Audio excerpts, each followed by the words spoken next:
And here we go.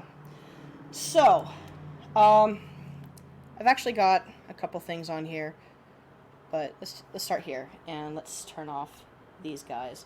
Actually, no, let's keep this on. So, this is kind of what I was talking about. These are, it's sort of different categories of art, like style types. Like, obviously, it's not the, be all end all of all style types, but just as, like, recognizably, we have, like, where's my arrow? Super flat and 2D. We have something closer to, like, Simpsons or Family Guy or something. We have something closer to, like, Owl House or some of the more recent Disney and Nickelodeon affairs. And then getting more and more anatomical. And I want to make it clear that everything I'm talking about tonight is not an excuse not to learn anatomy and not an excuse not to learn, like, folding fabrics and materials and any other realistic thing. If anything, you want to learn those things to help you do this better. And I think that'll become a little bit clearer as we go along and talk about different shapes and stuff. But before we do all of that, I want to go over a few terms and a structure type, and we'll go with that. So let's start with terms. The first term is a really obvious one, but I just want to make sure that we're all talking about the same thing, right? So this is shape. Now, shape is exactly what it sounds like. Like, this is a shape. This is a different shape, but it's a shape. But it also means that when you take a shape, however you define it, and you, like, stretch it out to maintain some amount of mass, or you squish it, let's do, like, a squish of it. Like, here's, like, flopping over a table. Or maybe it's, like, squash and stretch or something. You maintain a certain level of reasonable believability that this is the same shape as this one and this one and this one are all the same shape, but they're moving and moldable in a believable matter of some sort, right? So it can also mean something as simple as this is the shape of this character's bag and it has a button. The end. So it's a pretty wide range of things. So how they connect to different things is going to become a major part of this lesson. For example, a literal connection, like I have one tube that comes down to here, and we'll just give it a crab claw for funsies. I have an arm. You know what? Let's just be real for a minute here. A hand. Now, there's a couple things going on here that lead into... Why can't I draw a wrist? What is wrong with me? A couple different terms. The first term is a really fancy one that doesn't really need to be so fancy, but it helps. A point of articulation. T-I-O-N. Oh my gosh. There's a reason why I'm not an English teacher, so I apologize if I make any spelling mistakes. But a point of articulation, basically just a joint, but the reason why it's different is because you can kind of use it for things that don't necessarily move either, like horns, and try to figure out, like, a muzzle on somebody.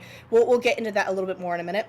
But what this means is this arm, it attaches to the torso, right? Bam, there it is. It attaches to the lower part of the arm, the forearm. Bam, there it is. The wrist, here it is. And you could put them in for all of the fingers and everything if you really want to, like, hurt your brain, but you really don't need to. And this acts as a way to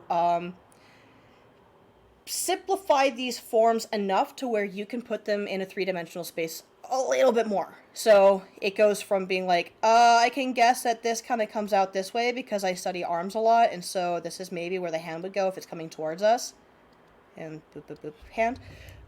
Or if you're working through your structure and your gesture and you just want to figure out, like, here's my flat space, here's where this shape goes, right?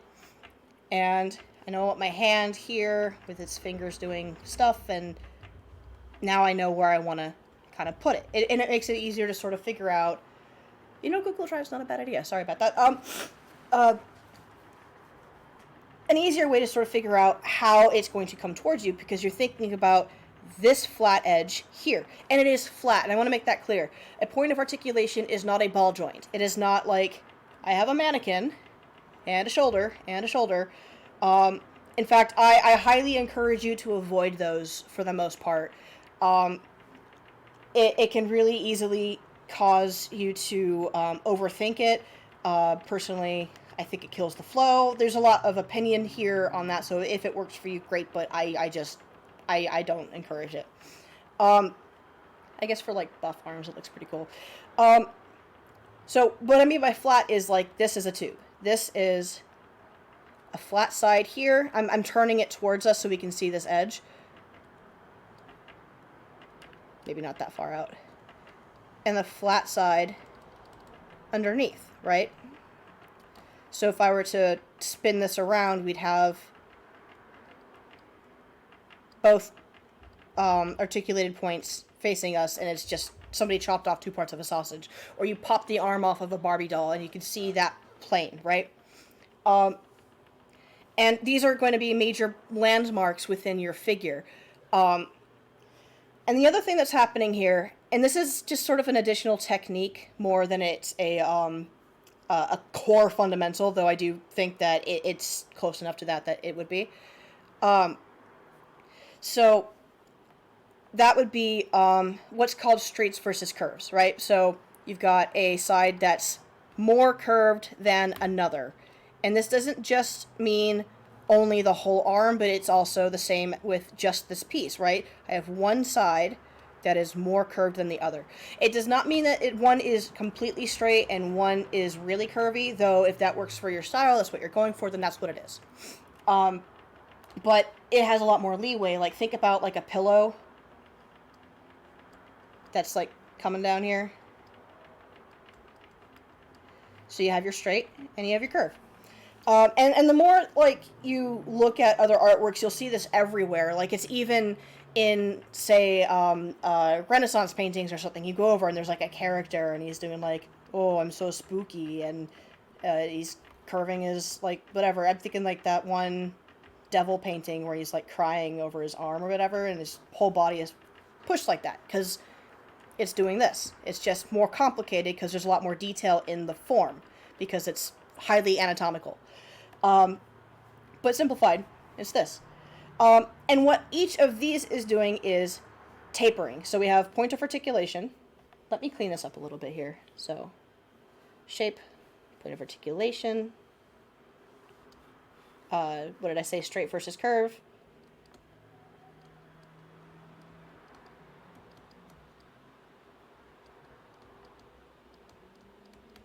And let's get a little bit more organized over here, is tapering.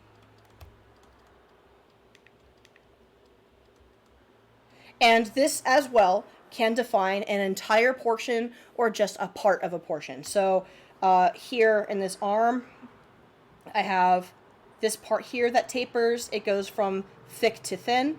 And then I have this part of the arm that does the same thing from thick to thin. And each of these is tapering. Or I could do something way more simplified, which is just the whole thing is going from thick to thin. This is a hand. Look at it go. And I'm still maintaining this knowledge that there is a flat plane in there to help keep track of where things are basically going to bend.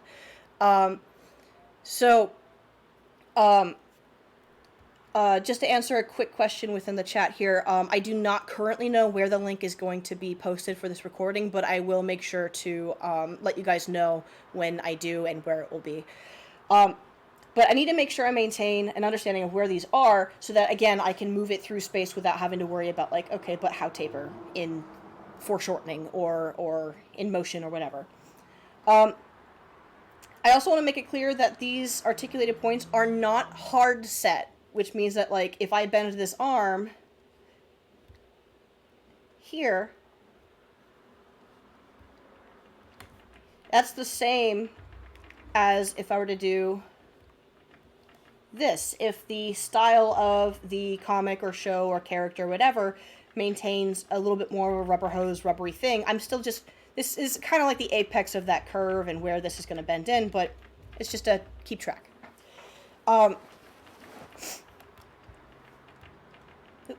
Feel free to let me know if I'm going too quick. We have to cover a lot, and I just want to make sure I get as much in as I can. The last thing I want to address just right at this second here, before we move on to structure, is dominant mass.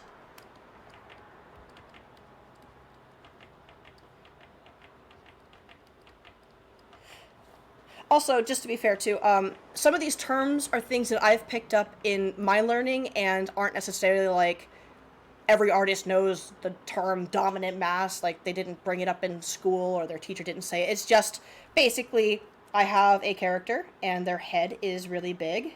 Look at him go. He's really happy. And their face is only that big. The dominant mass is their head, is that whole cranium. And the opposite end, like, what's his face from Family Guy? Joe Swanson. I don't remember how their style actually is. It's off-brand Kronk. His chin here becomes the dominant mass. And again, this could be the entire character where, you know, we have like Mr. Incredible, where his whole body is just all rib cage, and he's got like tiny little legs.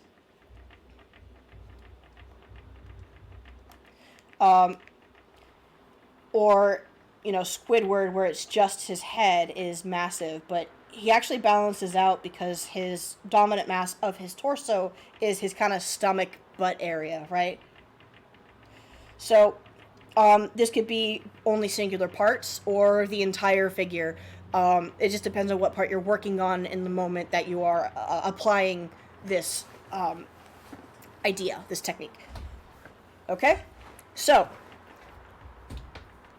let's talk about, like, structure. The actual, like, building of a mannequin at this point. I'm going to switch up colors here. Let's go with blue. So, in the image of this event, you guys saw one of these things, which is essentially the mannequin that I'm talking about. I'm going to look specifically at this one here. I have, let me get a new layer, and let's get back to black.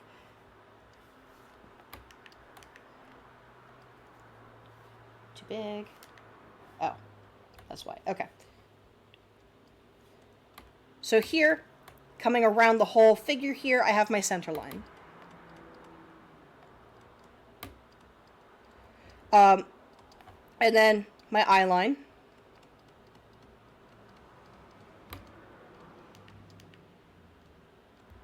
You can see all of my articulated points through here. This is really clean. When you're drawing your own stuff, you are not, or you should not be this clean just getting the mannequin together, unless you're doing something for practice and you really want to make sure you get it all. So the idea here with these articulated points is that you need to be able to draw through your figure to find things like, how does his arm bend behind the torso when I'm doing this punch? So I know that I'm not like accidentally making a torso like here's my punch, right? And it looks really cool and good. And then I have the elbow back here for the last hand, and the hand ends up over here because I didn't draw through and connect it in the right spot, right? So these are here to help with that. And this is a good moment to be applying things like, where do you want your straights and curves to go? Where do you want your hands to be? And any of those typical things. But this has everything we just talked about, right? And these are all of our landmarks. And on top of the center line, eye line, and articulated points being landmarks, there's also the typical ones that you'll see in, let's see, brain fart, figure drawing, right? So you got your head, your shoulders, your waist here, and your hips, which is kind of the top of where these articulated points are bending, and your knees and elbows and all that. Now, This here is not strictly the only way to do it, and I'm going to talk about that really quick. So while I'm getting this sketch together to talk about putting this together, somebody asked, would having more than one dominant mass weaken the overall character design, or could you make it work? And you can make it work. I mean, check out Squidward. Like I said, he's like, this is the worst Squidward I've ever drawn.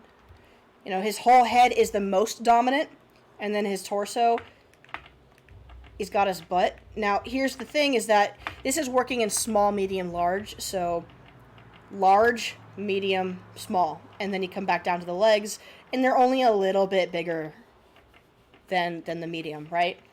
If you're thinking of, like, a barbell type of design, where, like, you've got, like, really big, and then, like, a small design and something really big, you guys are clever. There's a way to make that work. You just have to be careful of what you're doing and why you're doing it.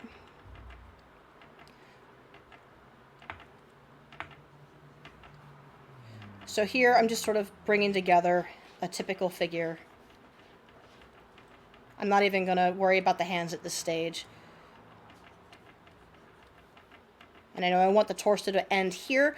I know the waist is going to be about here, and I know this because of some of my studies. But when you're breaking up the torso, and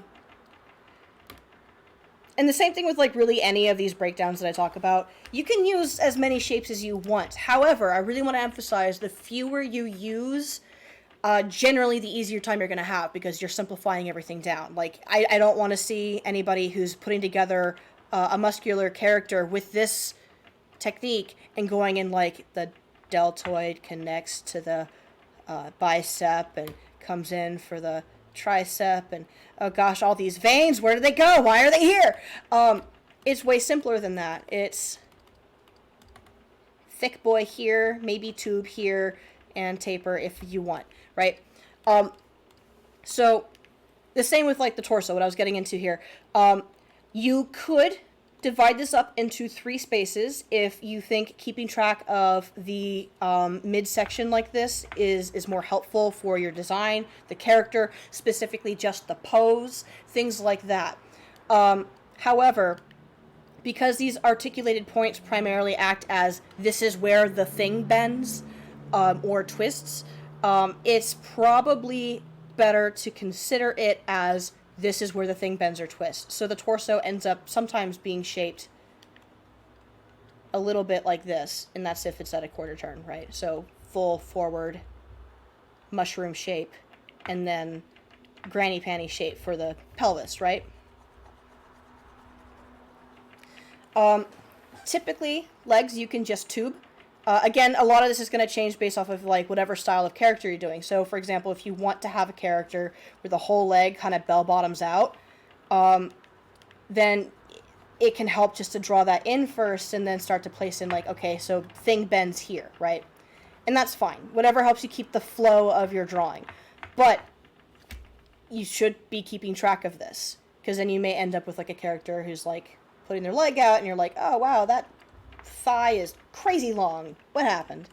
I also want to be clear too, this technique works best when you're planning on making something that is going to be polished. It's kind of, for me anyway, kind of the step after the gesture phase. Like, I've got the gesture, I've got the pose I want, I'm starting to kind of finalize where things are going, and building up things to work this way, right? And this is the part where you start to apply some other fundamentals you may already be aware of, like flow, which is, you know, what I just said here, which is really just, does this all work together and look good? Trickster Hamster just asked what this technique is called. Construction. And it's not the only kind of construction. This is just how I've learned it. And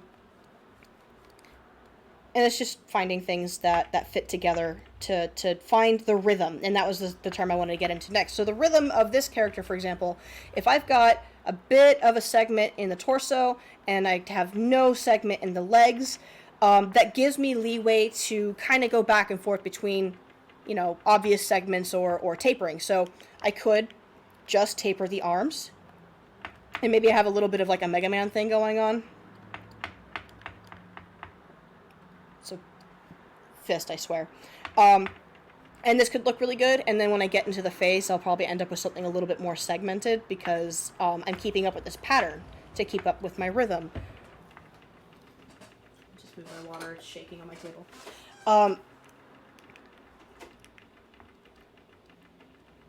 And here I am finding my articulated point on the other side. I'm keeping it light so it's not in my way because I'm drawing through. I didn't do it on this one, and I should have. This will help me keep things consistent too. Like these legs should be the same width up here, right? And I don't know if he's like an Astro Boy knockoff, then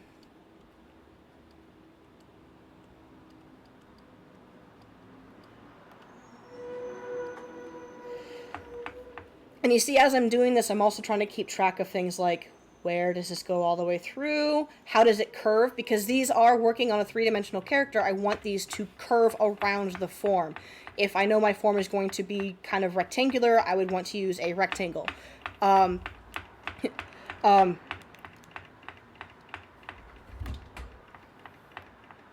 we go.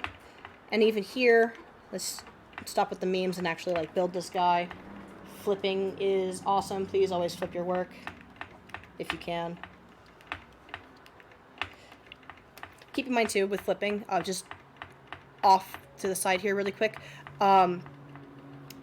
If you are left-handed, your curves that are facing out to the right are going to be stronger than the other way, and if you're right-handed, your curves out to the right, to the left, are going to be stronger than the ones facing the other way, because it's the natural pivot of your hand. So that's one really good reason to flip your work while you're drawing.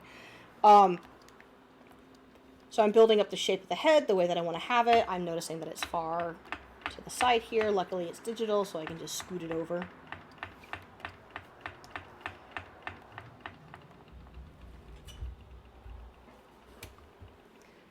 I'm going to find my center line.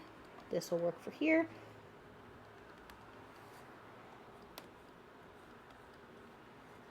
And since he's not, you're kind of looking up at him, so I should probably rotate this around. So this is his eye line. And the reason why I'm making sure to curve it all the way around the form is because it's going to help keep it a little bit more accurate. You know, it's not a flat person, it's not a flat form. I want to make sure it has some amount, some hint to just like a cursory little wink to realism. So as a sphere, it should curve. Personally, I like to keep my eyes on top of the eye line rather through it because it makes it easier to clean up. And I can kind of see in my mind's eye where it's going to be. Let's make him angry, just cause.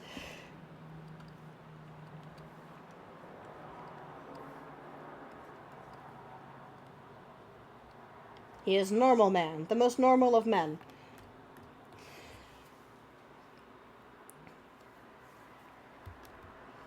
So this is the basic structure of this mannequin, right? And everything I'm saying comes down to personal choice in terms of what shape you're using and why you're using it. For example, I could come in here and, you know, a little bit of an arm, go straight down because it looks kind of cool, and then figure out how to have, again, that cursory wink towards some amount of realism. I understand the muscles work like this, so I can make it into my picture, which is, as I was saying earlier, a great reason to still continue your studies into figure study, still lives, draw your cat, go for it.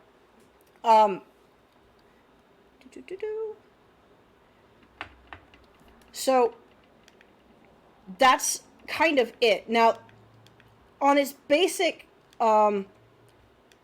building blocks, it's simple. In practice, it starts to get a little funky, and I think that's partly because a lot of artwork tends to have more than one answer to a solution. To a problem, or more than one problem to whatever you're trying to figure out, right? So now that I've created these extra bumps in the arms, it doesn't really work with those legs being so simplified, unless that's what you're going for. And there are times where switching between more realism and less realism in your design um, can be used to great effect, whether it's for comedy, like for example, somebody posted up Handsome Squidward doing his dramatic spin, and he's got like muscles and such. Or, for example, which one is it? I thought I saved Hoss Delgado in here, but it's all right. Another reason is just for appeal. Again, what is your intent with this character? For example, blah, blah, this. We have the Bruce Timm Batman from his show and a Bruce Timm comic character from something I feel like I should know, but I don't. Whether or not this Batman was actually drawn by Bruce Timm is certainly up for debate, but he's using... Huh? Oh, Dead Man. Perfect, thank you. And one drawing has way more choices based off of the artist's understanding of anatomy than the other. So, for the moment, building up Dead Man here, you can still see, though, like, a lot of these are just, like, tubes and just, like, awkward shapes that are pointy in odd places that work really well. Like, I love this drawing. And it's a lot of the same shapes you see on this Batman, but they chose not to render everything in such a way, right? So I think a great example of the kind of stuff that what I'm teaching here works good for is stuff like this. It's one thing, though, that I struggle with these designs is that they tend to feel a lot more segmented and sort of pinching in awkward places because they don't do a lot of tapering in these designs. Like, Steven Universe's arms are literally just tubes. They kind of come down a little bit along the bottom, but not a lot. His legs are just tubes. His body is one oval. And, like, Garnet's legs make me a little upset personally, but that's sort of preference. So, I mean, if it were me during this, like, lesson, it would be, hello, do the thing, please, thank you. Even just, like, a little curve in here. Bam. But what I want you guys to do, and we're going to do this together, is we're going to find a character that isn't heavily articulated in terms of muscle. Like, Batman here would be fine. His only quote-unquote realism in him is really, they show he has knees, he has arms and legs, and I suppose he's somewhat realistically proportioned. It's exaggerated in a lot of places. I'm really using the word realism, like, loosely here. Or these guys, stuff like this would be really great. This is Fabian Mentz. I highly recommend checking out a bunch of his stuff on Twitter. In fact, I should link that for you. Let's see here. I have it right. Oh, that's Matthew Cozon. You know what? This guy too.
Definitely.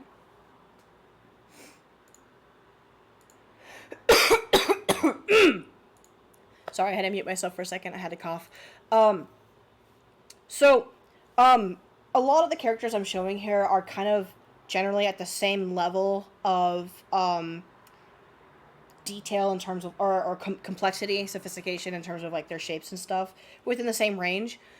You can do all of this stuff for things like the Animaniacs would be a really good one. Uh, Anything from that studio from the 90s for sure. So like Batman, Freakazoid, Owl House is good. You can do this with The Simpsons, even Family Guy. Like as flat as their animation is, their characters do have like a lot of shape and consideration for what they're, you know, just trying to achieve in terms of like the interest of the design, the appeal of it. Um, and what else? I had one just like right on the tip of my tongue. Basically, they could be far more simple than this. I just wouldn't go as far as like um, Fairly Odd Parents, because they're literally just, if you could draw a D and a square, you can draw anybody in the Fairly Odd Parents. I know they've got 4 fingers, but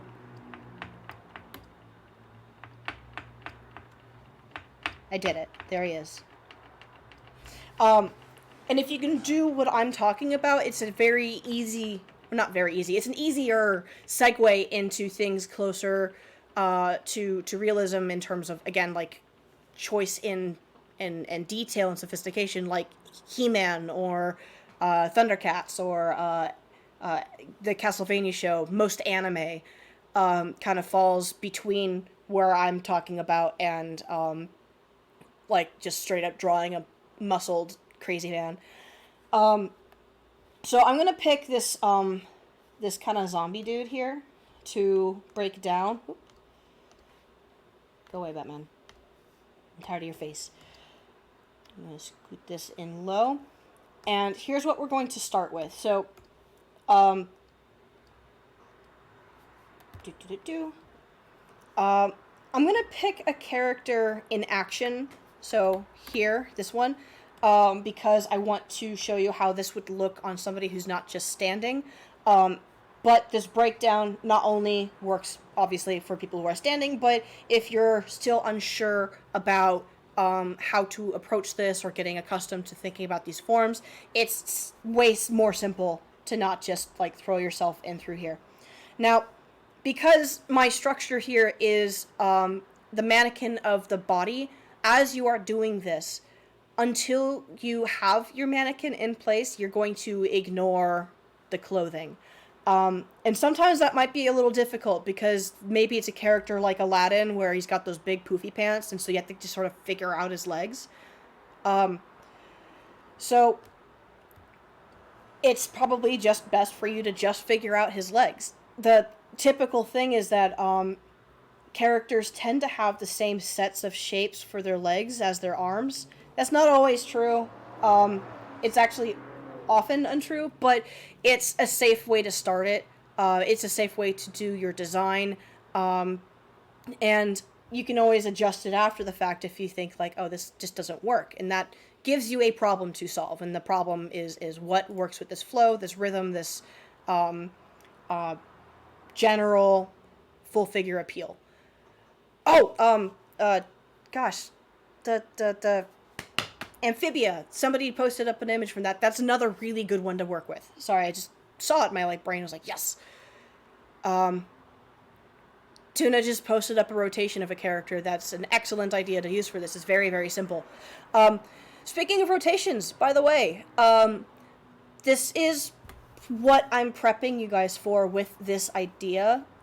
Because all of these things I'm talking about, the articulated points, your guidelines like the center line and the eye line and everything, these are all things that you absolutely need to do a rotation, especially like a full one where you're like really, really getting into the figure and the three-dimensionality of the figure rather than letting some things be flat. So Tuna's character that she posted up is a great example.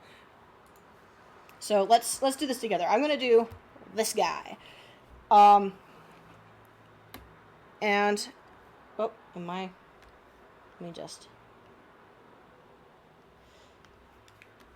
And yes, I am tracing him first. I am a proponent for tracing. I think that you guys should be tracing.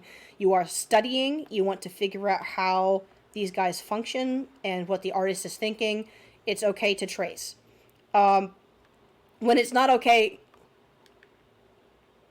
yeah.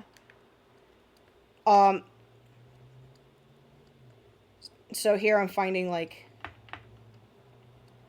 here's his torso. I could have started with his head. That's fine too. I just went for the shoulders because it was the most obvious line for me. And as I'm working through this torso, I'm thinking about like, how is this bending here, right? So like this arm is coming forward, and so it's coming out from like right about here. So even though the torso ends here, this is one of those places where like, yeah, you could do just a ball joint and that would work fine. Because the deltoid, the way it pops out of the body here, you can kind of flip-flop between, are you articulating where the deltoid hits the rib cage, or are you doing it in the middle of it, or just where the deltoid ends? Like, it just comes down to what works in the moment that you're working in. In this case, I'm going to keep it here. And this side, since it's coming back and away, I'm going to do it here. And I want to make sure they're about roughly the same size. And keeping it attached to where the clothing is not always going to work. It's one of those details with artists where often they'll kind of flip-flop between the clothing being totally skin tight and having it like loose and come off of it. So you can kind of flip-flop between those two. So I see that his belt is here, his pelvis ends here. I think right about where I saw this pinching in the figure here is about where I want that to curve. That just makes sense to me. I'm going to roll with that.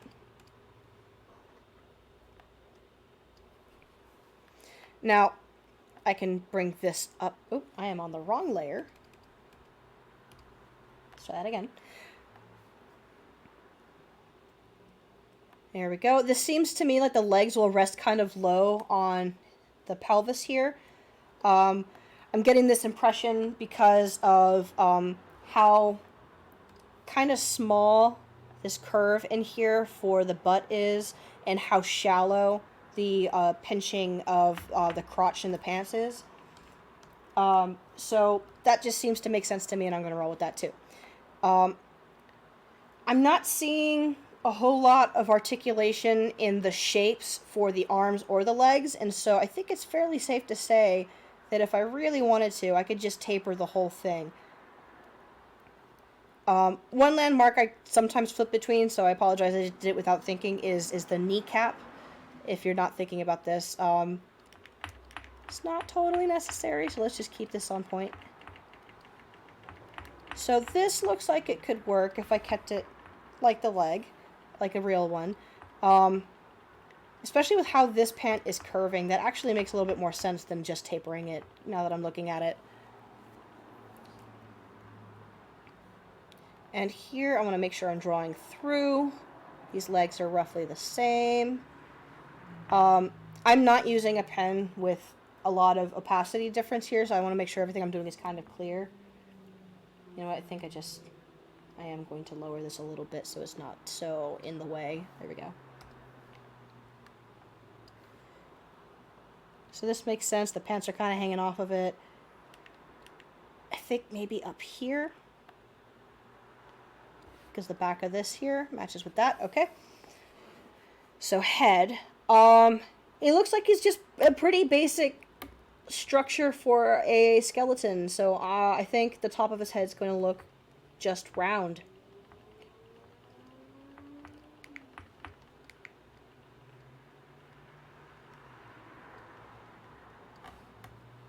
I'm going to lower the opacity of some of the stuff in front of the face here so I'm not fighting my own lines. Time to flip. Getting that curve. And I really want to make sure, because this is a pretty three-dimensional, or at least it considers a lot of three-dimensionality design.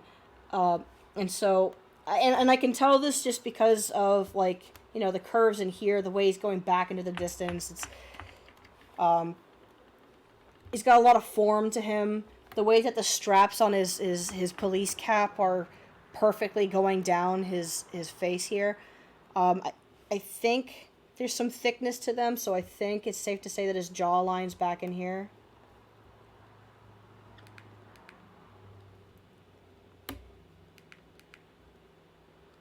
And here's his eye line. The way that the cheekbones are coming across and the eyes are lined up, it feels to me like it's very flat in the front of the face. And luckily I have all these other drawings that I can look at to confirm my thoughts on this. It's a good thing this guy's got a model shoot on Monday. Yes.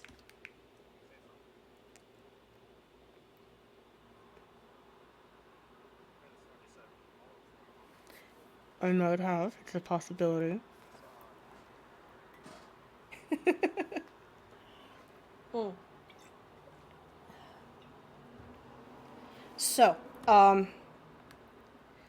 while I'm getting these shoes to not look like flippers, and as I get these eyes in here because I just switched directions for like no reason, does anybody have any questions while I'm just working through this study here?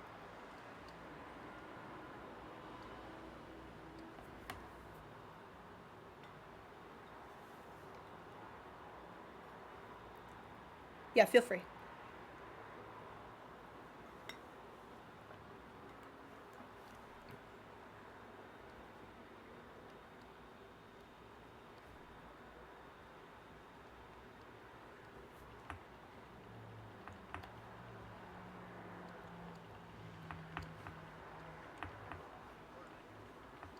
That's fine too. Feel free to post any of these as you're wrapping them up or getting an understanding, or if you've got a question about what you are doing.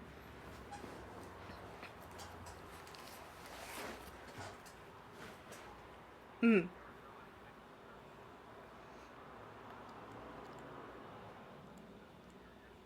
I mean, I can talk about shapes all day, so I mean, if you guys just want to listen to me yammer on, I'm cool with it. It works for me. So, um, aha, okay. So let me copy this and bring it over. Somebody asked, how's this going? Boop, boop, boop, boop, boop, boop, boop. And boop, boop. So, primarily, really well.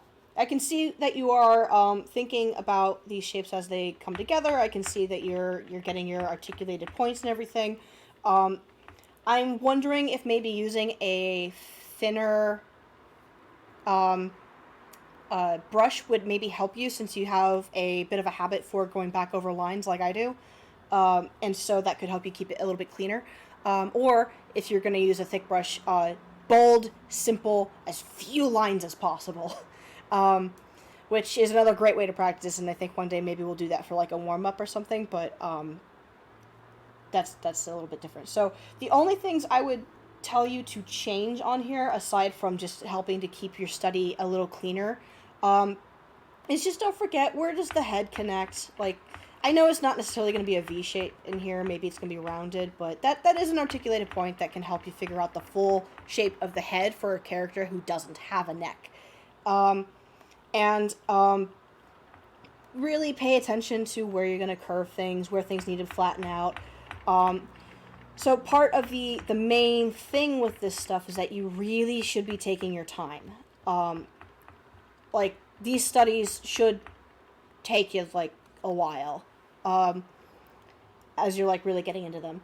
And when I say slow down, I mean, like, literally, physically slow down your pencil so that you have to consider the shape of things a little bit further. Like, you missed a couple spots in the arms as you're drawing through because you were thinking too quickly, and so you need to know that, like, if these two things are going to be thicker, that line needs to come down.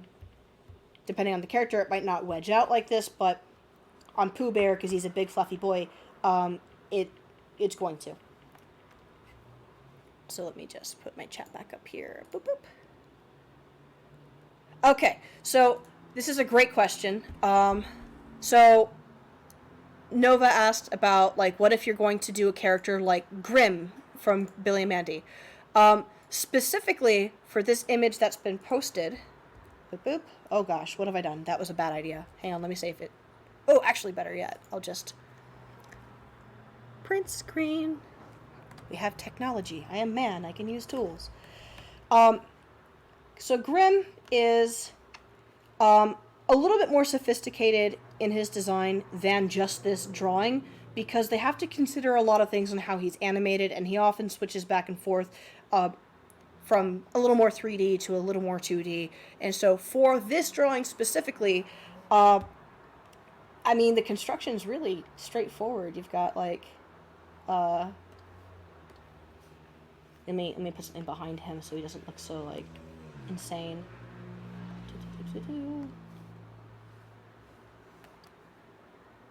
Oh, come on now.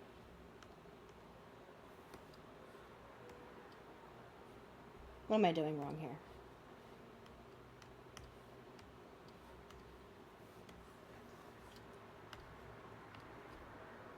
What was it I was saying about technology? Anyway, so for Grimm in this way, because he's so just graphic, like just graphically minded or whatever, let me just use a different brush here.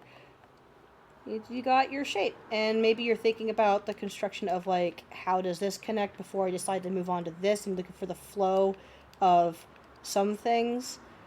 Though this one doesn't have a lot of it. Like if you look, it's got 2 of these to keep up with the rhythm on the outside, but not necessarily through the design. The cheekbone and the other cheekbone don't line up. So this, as clean and polished as it is actually pretty loose. You can see that everything sort of wants to come over here.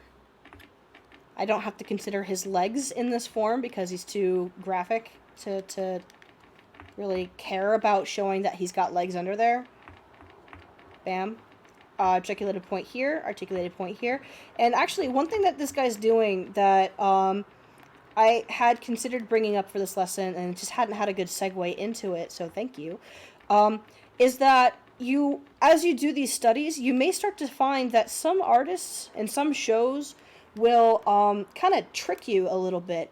Some things will have something totally three-dimensionally minded, like here we're thinking about like, here's the inside of the sleeve, the way this is coming forward. They are keeping in mind where they want to bend the arm in a way that works for this design. But then they just totally leave it alone for his entire body. Like it looks like Aku throwing up or something. It's just like a bunch of just one taper and little curlicues here. And so you might find that happens for other things too. Like this guy doesn't really have it. Let me see. You know, from the same show, actually. I was just talking about this with a friend of mine today. Haas Delgado will have that same thing. Let me see if I can find that one picture. There it is. Copy. And paste. And where to go?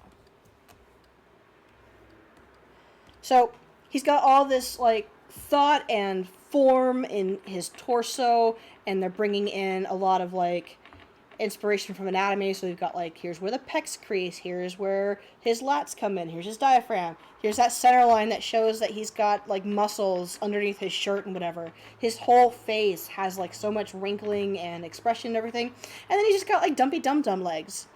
They just threw something together that just, worked. And this leads into one of the things I was talking about earlier about how sometimes a show will change up its choice of sophistication for the sake of a joke, or to add some extra diversity to the way that the style addresses different body types or items or whatever. And again, Animaniacs is a great example of this because they'll have a character who looks, like, like the Animaniacs. Let me grab my... Let's do Yakko.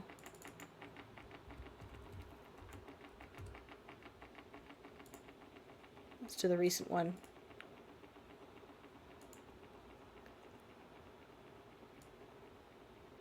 You know, and there he is, right? Let me know if this isn't showing. I did a screen share, and I don't know if it's a window thing or not. Oh, it is showing. Cool.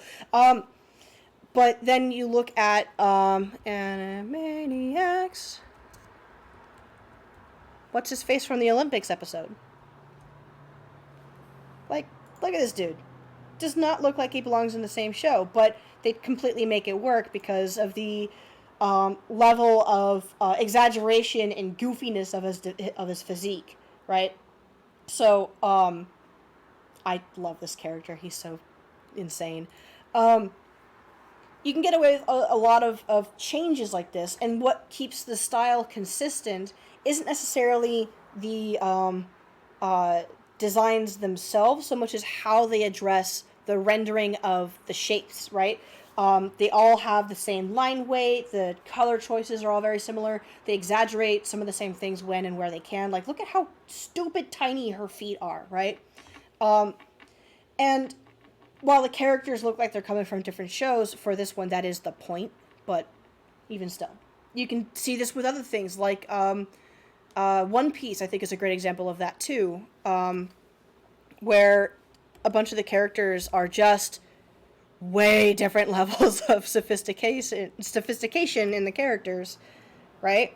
Like, look at Luffy's face, and then look at, what's his name, Zoro's face. Like, there's just so much different going on for how similar they are, in a way. Like, he's got a little bit more cartoony. It's got the same number of lines for the most part, right? It's the choice of the shapes here. Where if you look at, like, the skeleton man in the back here, or this weird deer guy... I'm sorry, I never got that far into One Piece. Please don't yell at me. Don't be mad. So, really it just comes down to, how am I trying to word this here? What are you going for? What's the intent, you know? Oftentimes you can see where the intent doesn't quite make it for some shows versus when it really does super well for others. Or if it's just like one character. One character stands out because they look like they just don't belong, but the rest of them do, and there's something odd there. The first one that comes to mind isn't even a design thing so much as just a motion thing. There's an episode of Adventure Time where they're obsessing over this horse, James Baxter, and for whatever reason, that horse just looks way different in the way that it moves and functions, and the reason is because they had a guest animator, James Baxter, come on to do it, and it stood out. So, anyway, getting back to my form, my guy, my special cop here. Zombie cop.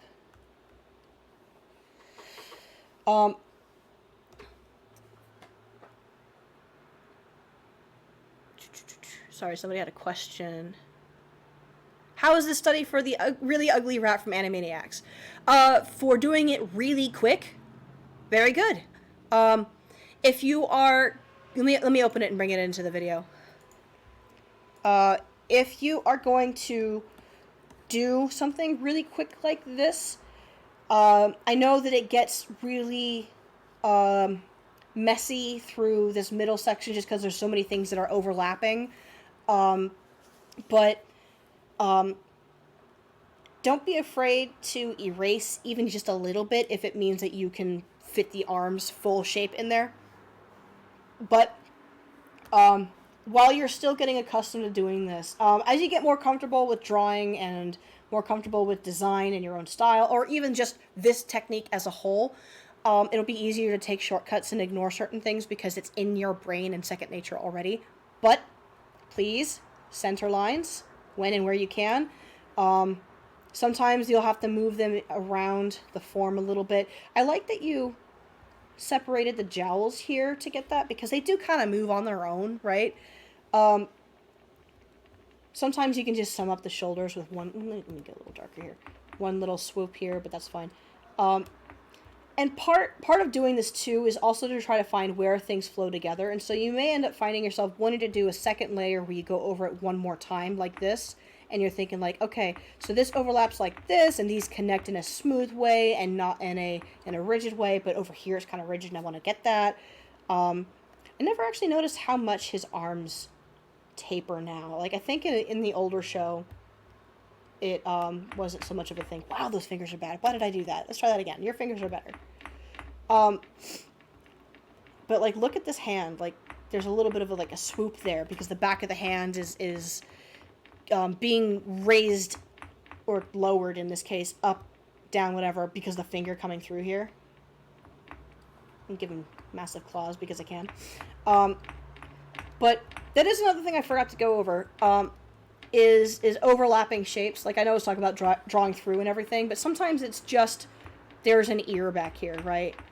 Or overlapping shapes can also mean, in the case of his legs here, like the thigh goes over the little shin here, which goes over the heel, which gets cut in front of by the toes. And this may be because, like, here, like, the stomach is in front a little bit.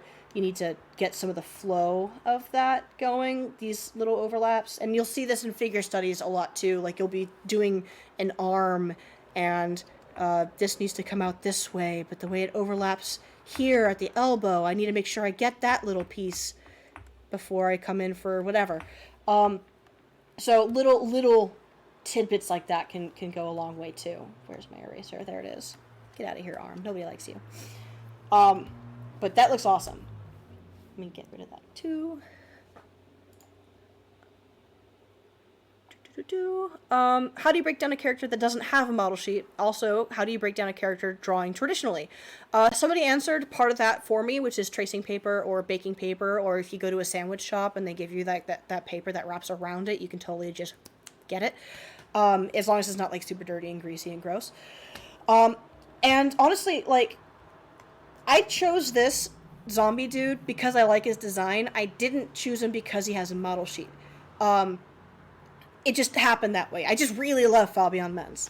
And he posts these images like this a lot. But you can go through a show, find a pose that you really like, pause it, screen cap it, and draw over it. Or print it out and draw over it. If you're going to print it out, you can lower the opacity of it so you can draw directly on it. One thing that I've done is I've printed out images twice, so I'll have the photo like in one spot. Here's my photo. And then I'll have it again. So I have the reference right in front of me. I've done this on my sketchbook before, and I definitely recommend it. So I'll draw over one of them, like, this is where all the things are. God, my brain, how does this function? And then, in an empty space next to it, I will draw it again. And this time, I will have the reference of my trace and the reference of the actual photo itself. There it is. Am I in outer space? You know, sometimes. Certain days.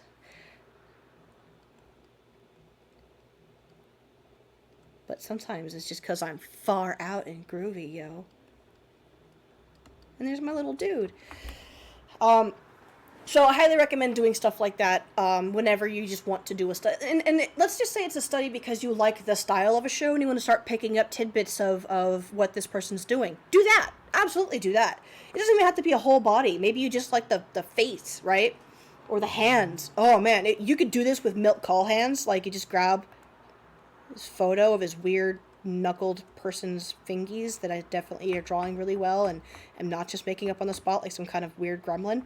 And do the same thing. Break it down. What is this hand? There's this kind of a tapered squircle shape, right? It's not a square, it's not a circle. And then this kind of flows out this way, and I can kind of see there's a knuckle in here. Maybe you want to indicate it rather than circulate it. You know, circle. Circles are messy, or can be. And how does this tube come out this way? Now, the thing with fingers is that if you just think about it in individual pieces, it's really easy to make them way too rigid. And so you want to work them with some amount of fluidity, like this is going to come around this way and this way. And your lines don't all have to match up. Like, look, I want to get that little curve, but I did that, like, whole thing. And I gave this guy 3 fingers because I can't count. I don't like that anymore. And nope, there we go. Bam. It's a hand. So simplifying shapes in breakdowns like this is a great way to make certain scary topics less scary, right? Noses, same thing. Feet, knees. Maybe you're scared of sandwiches. Simplify the sandwich. I did it. It's a sandwich. Sorry, I'm thinking about sandwiches now. I'm really hungry. So I think any sort of way that you can look at something to break it down, to simplify it in your head, you're looking at how these artists are breaking it down to, like, even look here. This hand.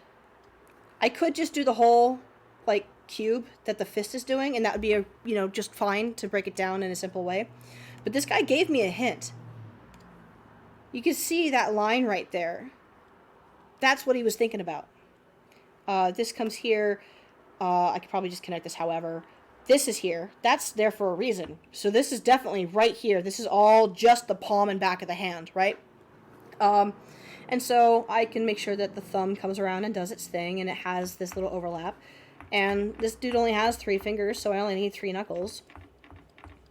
He's even showing me what else he's thinking about in terms of how and where those knuckles are going to line up, because he's got those little lines there.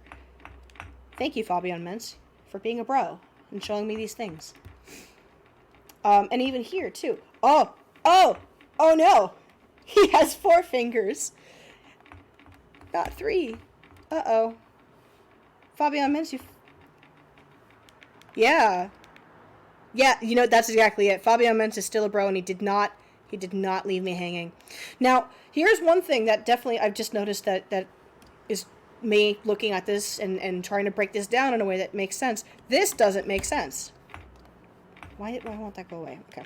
So, what would make that make sense? Well, if I'm looking at my own hand, this really should just slide right into the arm for the most part, right? So, maybe this articulated area for the wrist that I'm making up inside of the sleeve doesn't work. Well, with how simple everything is, what if I just had it taper from the elbow? Maybe that would work. I do like that kind of thing here, but I know that's just me and not necessarily him thing. I don't love that. That doesn't look super great to me. Maybe I should do a little bit of both. Oh, there we go. That makes a little more sense. Okay. And there it is. Oh, Ursa. Yes, that flapjack is awesome. Excellent. And see, with the hands here too, let me copy this. This is what I'm talking about, where some things will just be flatter and less three-dimensional than others. Like the hands are just little flowers, little half flowers, and the feet too. And the reason for that is because most of the form is going to be implied by the way this character is going to move, rather than for the way that the character is drawn. Excellent job.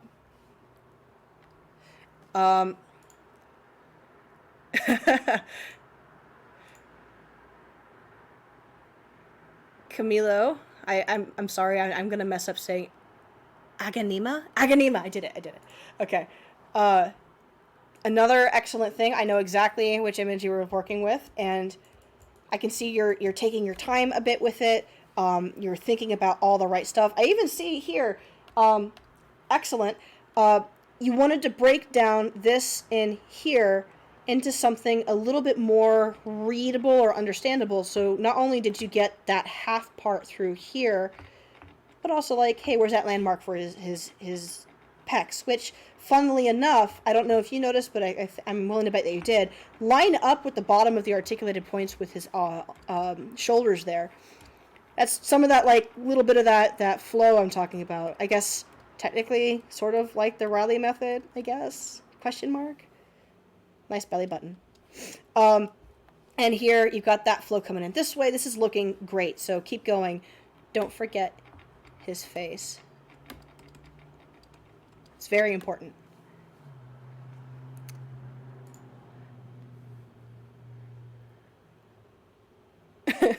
Riddler.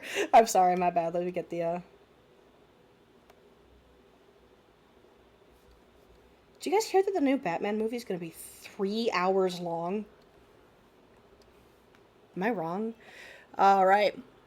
Smileyworth. Good choice. Let me see. Copy. I'm sorry, Batman. Riddler.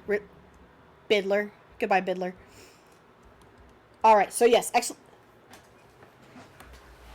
It was a good intermission. Which, by the way, I'm going to look at just a couple more of these, and then I'm going to do a quick intermission if you guys need to, like, get up and stretch or stop listening to my slowly dying voice. So, just very quickly here, Smileyworth's Ruby is very, very good. So, we have, you know, the torso, and I see, like, it's coming out this way here. I'm pretty sure this is coming up this way. As you guys are doing your studies and keeping these articulated points in mind, do try to make sure that the edges of them are a little bit more obvious. Just for clarity. At least if you're going to... No, I guess it's just however you can see them. I'm not going to be, like, grading you or anything. Sorry, I forgot the word grading for a second. The one thing I would change, this here for the middle of the thigh is not an articulated point. It's just the plane that the shorts end. So it fits into the category that it like essentially works the same way. It's a flat elliptical of sorts, and I would say the same thing for Ruby's headband. But as far as the form of her without that detail, you want to make sure you get up in here, just sort of like the pelvis. The end of the pelvis in this case, where the thighs connect to the crotch, essentially. And I would even say maybe the feet. This character is so simple, you don't really, I think, need to in order to understand it, but it's just one of those, like, little extra mile things that maybe it would help to do that. And I would even say, just for funsies, what's going on with her hair? Like, where is that curving? How does this change? That's an interesting specific shape here. Like, it's flat back here, but it kind of pulls forward like a golf cap in the front here. I know this is a different Ruby, and so the hair might be a little different, but if I recall, part of the point of this was that they were basically all identical, which was awkward and strange in the episode. And so you could use this to help you kind of figure out, like, okay, but what is really going on? Even though it's not a model sheet, it's not a the same character even. It can help you to look at other characters from the same show if you're not sure where to go with it. Like, what else do they do with shapes here? Because in a show, they have to be pretty careful about how they address the style. And while it may falter and change here and there, and I know on Steven Universe, like, the proportions change a whole lot, their choice of shapes and how they do these curves and everything is all going to be, for the most part, fairly consistent. Like, even here, they have that segmentation I was talking about before, and the same sort of tubing in the arms. And the hair is very similar to how they do Garnet's hair, which I know, again, is very much on purpose, but Garnet's hair is like a cool little piece of like, that fancy loaf of bread or something, and then her face is just in it. Does anybody else see Garnet's hair as bread, or am I just insane? Anyway, so just those few couple of things to keep that form in mind is going to go a long way. Boop, boop. Another line, doing the Fabian Mentz thing. Let me see here. Copy. Oh, wait, what am I? Yeah, wait, I can't do that. Boop.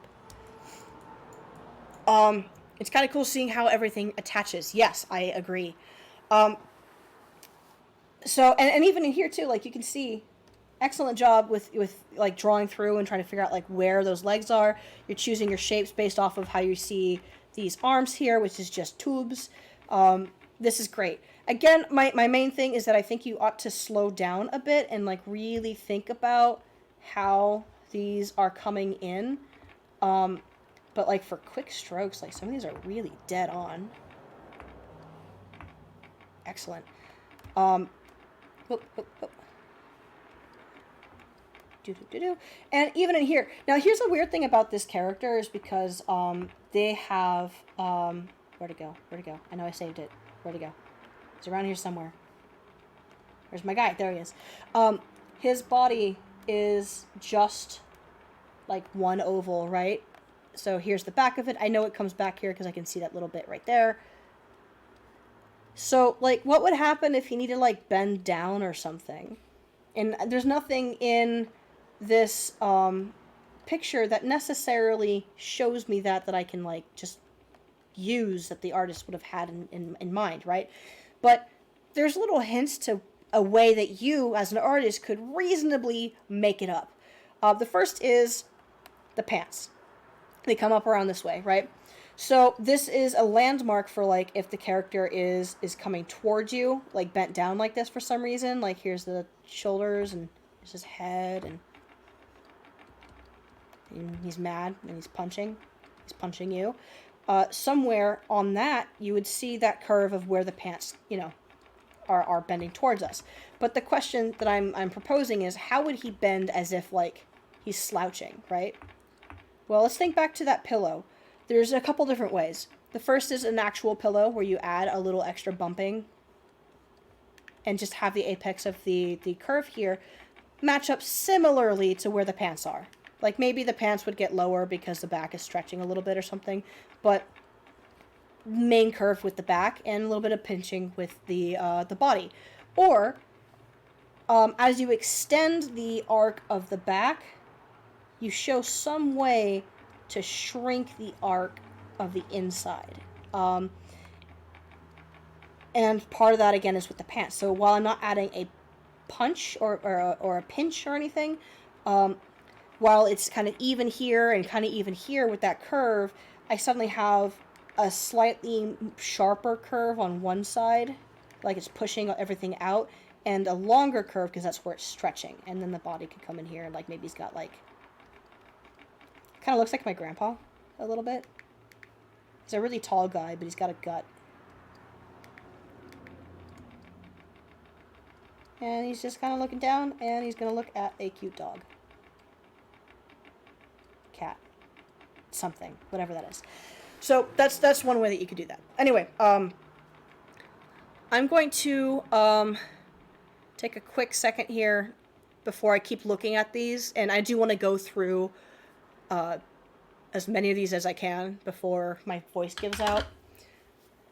But I just need to stretch my wrists really quick. If you guys have been drawing a lot throughout the day, by the way, please stretch your hands. Carpal tunnel sucks.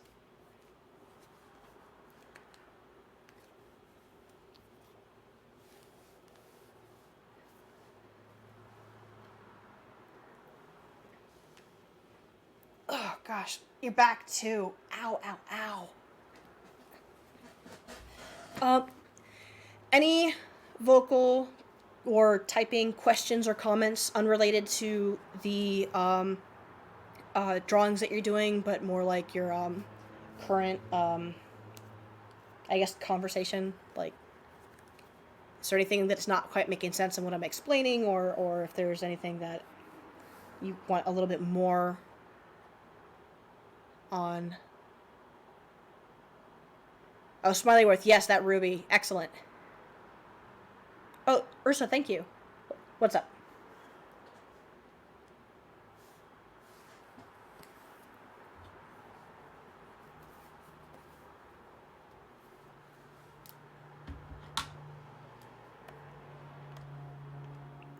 About what?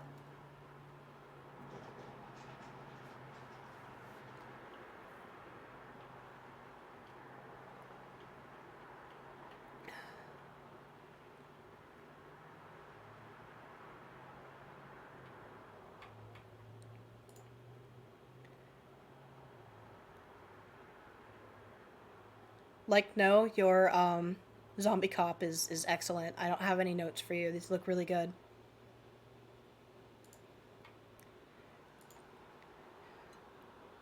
So, Finn the Noob, I'm looking at your breakdown, and you have some shapes for your torso and the head, but I'm not seeing any for much else. And the whole point of this is to look at the shapes.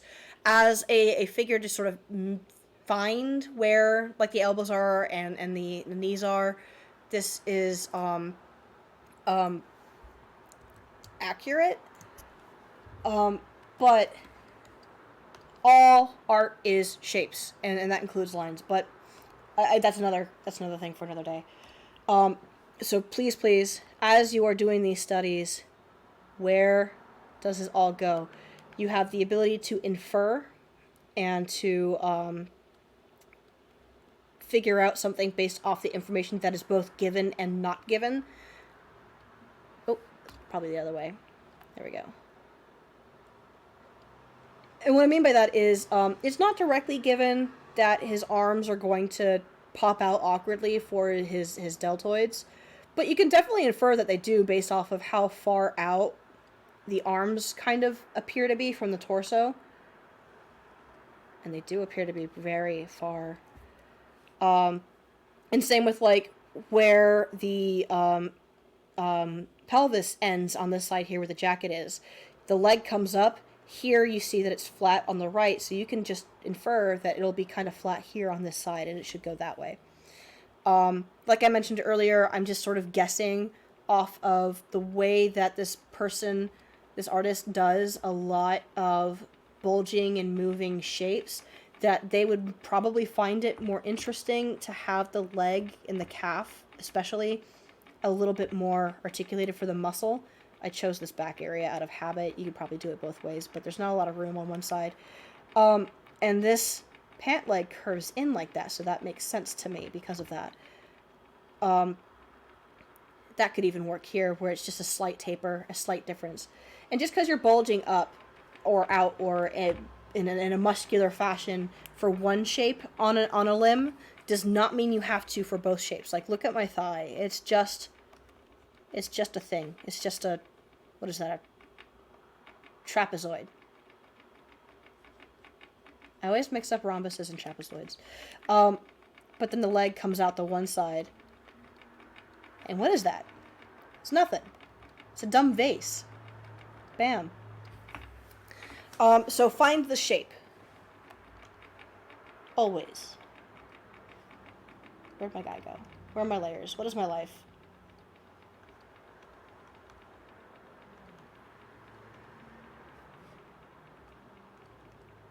Oh gosh, actually, where did he go? He's gone. Oh, there he is. Okay. All right.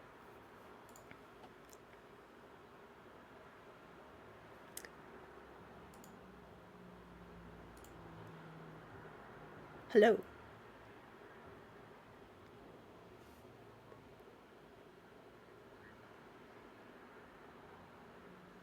I was. Okay, so,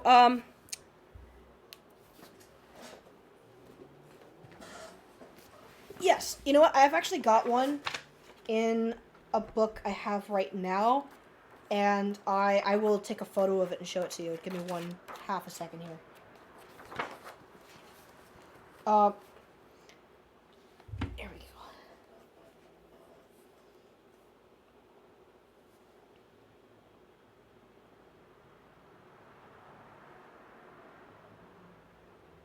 And actually, I've got two. One of them uses tracing paper, and the other one does not. Where is it? Where'd he go? Come on, lady. There she is. Okay.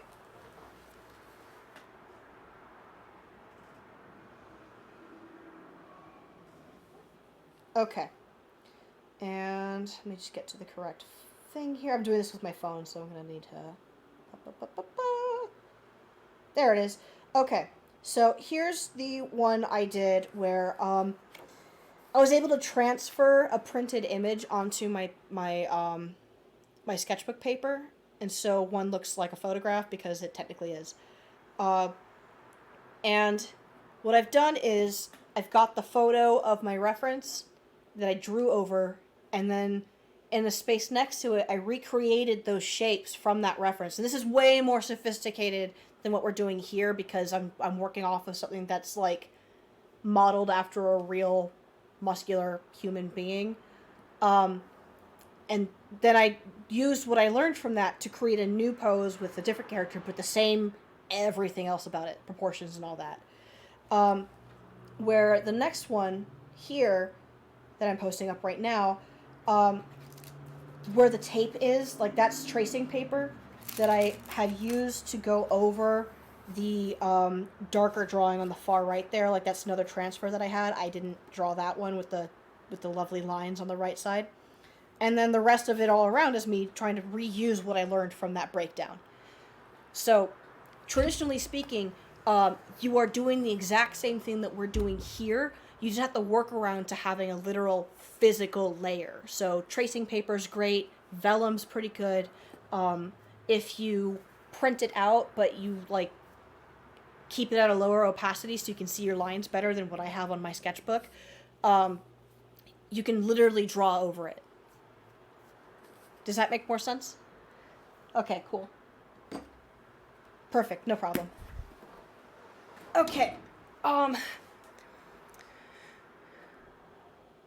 First bread clone, I'm seeing your Steven, and the only thing I think you ought to address is, well, not the only thing. Here, let me just boop. So in a little bit here, I want to talk about using these in poses too, like in your own work. So in about 10 minutes, I'm going to switch the topic a little bit into using what we learned today to then apply it to one of your own drawings from gesture to a nicely penciled sketch, essentially. I don't like using the word sketch. It makes it sound like less thought about and considered, like doodle, but it's what it is. Anyway, so for your Steven, draw through, find your shapes all the way. Don't forget shoulder. So this one here, shoulder. Slow down. As you find these, if you take your time to really get like as close to these as you can in terms of tracing. This is the correct oval here, by the way. That's a really good job you did with that one. The bottoms of his pants kind of gives you the articulated point for his feet for you. And I guess you could do his toes too. I don't really do those usually, but part of these things that you ought to find are probably like the palm of the hand. You don't need to do every finger. If you know how to draw a tube, you know how to draw Steven's fingers. But the way that his hand kind of blends into the arm here is only broken up by the thumb, right? Oh gosh. No, layers. Do. And a little wedge thing. But like the head's looking good. The eye line for Steven is so awkward because the cheek ends up here, but the eyes go lower. And so if you want to get it to look dead on, you have to tilt it down a little bit or include part of his cheek. And that could be kind of a pain. This is one of those areas where they kept the head form kind of flat in terms of how they consider it in the design. In like a single image, not necessarily for while it's animating. But the eyes and then the nose, it lines up awkwardly. It works though. It just, one of those things that I find as I trace this character, it's just like, whoa, why would they do that? I mean, I know why, but why though? How would you balance inorganic shapes with organic shapes when designing a character? That is a great question. So another line, I think the best way I could think about what you were talking, oh, you know what, we don't need him, go away. What you're talking about is, let's say I've got a character who has something rigid on them. Let's say horns, right? So I'm just gonna have like a little dude. I'm gonna make it really simple and cute, and maybe.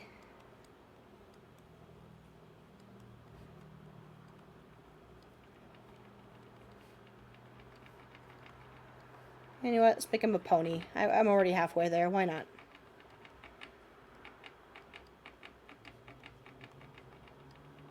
A goat. Yeah, by the way, fun fact, everything I'm talking about applies to bipedal, quadrupedal, I mean, design a centipede if you want. I'm doing this from memory. I've never actually drawn a pony before, and I'm feeling really good about this. And he's a little goat, so he gets a little fluffy tail. Okay, so, like, all of this is organic by implication, I think. So, if I were to give myself quote-unquote points of articulation here, like, these horns will not bend.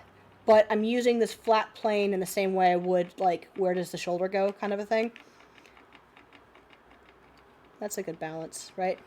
I think another way to put it would be, let's say something a little bit more organic, like I've got a person who has a robot arm, right?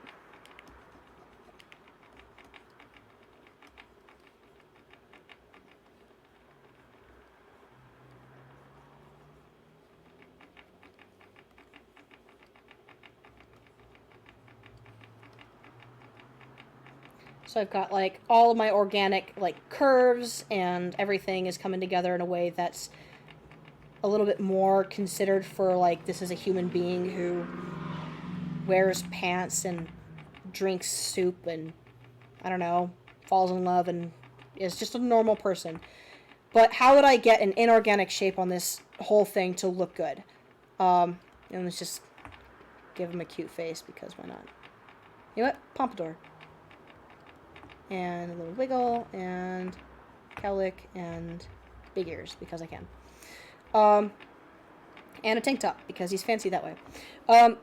So one way for a character like this would be to keep the proportions between both arms the same. So even though my arm is like a big rectangle with some other rectangular parts, and maybe the bottom arm is essentially bigger and scarier than the other arm. Like, here we go. I'm keeping the flow of the shapes very similar, right? So I've got, say he's a little bit smaller in here and bigger here. So bulge, bulge, less bulge, less bulge, bulge, bulge. The only difference is that one of them is a lot bigger and some of them are square. Maybe you want to give it something a little bit less traditional and it's not like just an arm. Maybe he's got like a big gun or something, right? So the way that you would make this flow is not necessarily in like the construction so much as the silhouette. Like how do these all work together in a way that would look good? So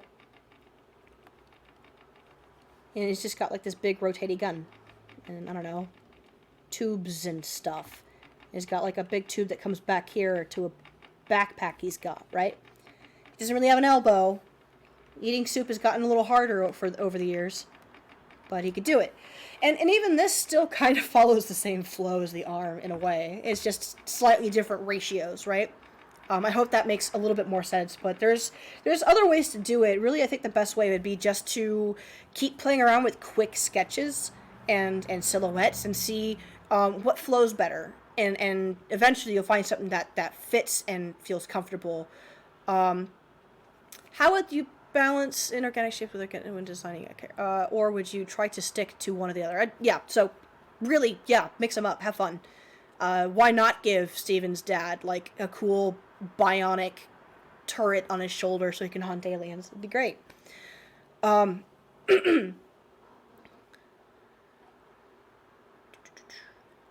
Speaking of Steven's dad, Donut Draws, you gotta go further. I do see, like, in here there's something really interesting about his design that you caught that I didn't. And it's really cool, actually. Speaking of that flow, like, how his thighs in here line up with his weird neck, like, that's awesome. But yeah, you've got to go further. We have, you know, I think his sort of pelvis sort of ends at his pants. Characters that have like center bulges, whether it's their stomach or something else going on, can be a little bit tricky to get this to feel right when you're doing it. Sometimes it's just easier to have it end where the circle for the stomach ends, and that can work as long as you're still keeping track of where these legs essentially connect. Then that's fine. I see that you're thinking about these arms. You're sort of thinking about the hands. Go further. Keep going. Keep going. Like, no, your picture for sheer panic. Thank you. I'm keeping that. That's excellent. That's mine now. Adding this to my reaction folder. Okay, so Fulton, going over Garnet. Yeah, this one's, she kind of makes it a little tough. Here's the thing: is I don't know why it keeps opening up in the. I think it's because I keep double clicking it. I don't need this anymore. So, in figuring this out, she's kind of tricky. So keep in mind, and this is great for learning from rotations because her like pelvis, like the whole section in here, is not even all the way around. It favors the front. It leans back a lot. Like, she's got some pancakes, and they are going to change where the legs articulate. I think it's pretty safe to say that if you see this character doing this, it tells you where everything's going to connect. So probably like here. Here. A little bit further out for the hips. Keep in mind, like, if you're thinking about like a real person, and the people who work on Steven Universe or worked on it, I don't know if it's still doing its thing or not, definitely study. The hips often have this sort of extra spot here before it comes down to the thighs, because the actual hip bone itself, that is terrible, what have I done, has this little like butterfly shape. And so there's something here, and often there's like some fat and muscle in this area that causes that to kind of puff out but still remain separated from the rest of the thigh. So that crease for where it connects, waiting for the siren, will likely remain. Now, they do take some leeway. It's in order to get this curve to feel a little extra poppy for her pose here. They brought it out a bit.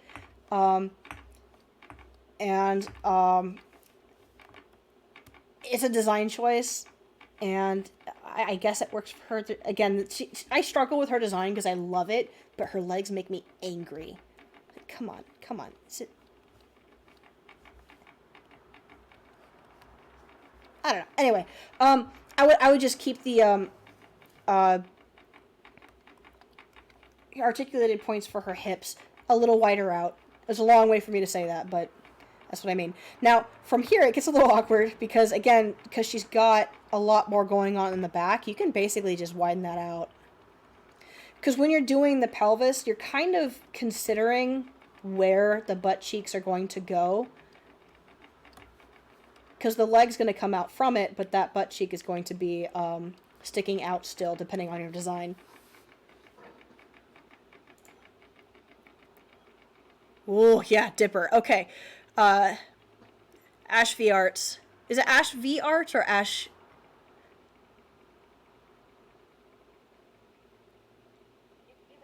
Okay, cool. So,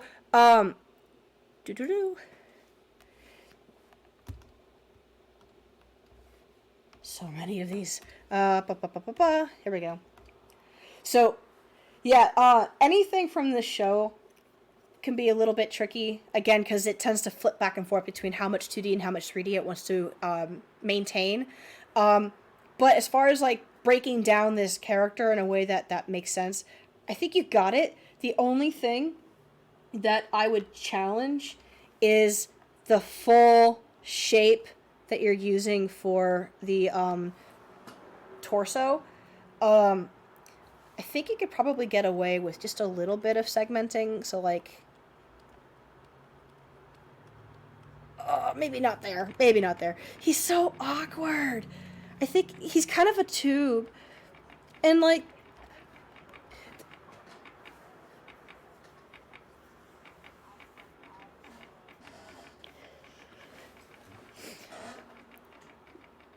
so, I mean, oh, and Snowy Spoopy, just to answer your question really quick, for the most part, yes, every Monday. And they will announce if it's ever not going to happen, so you can basically expect it to happen.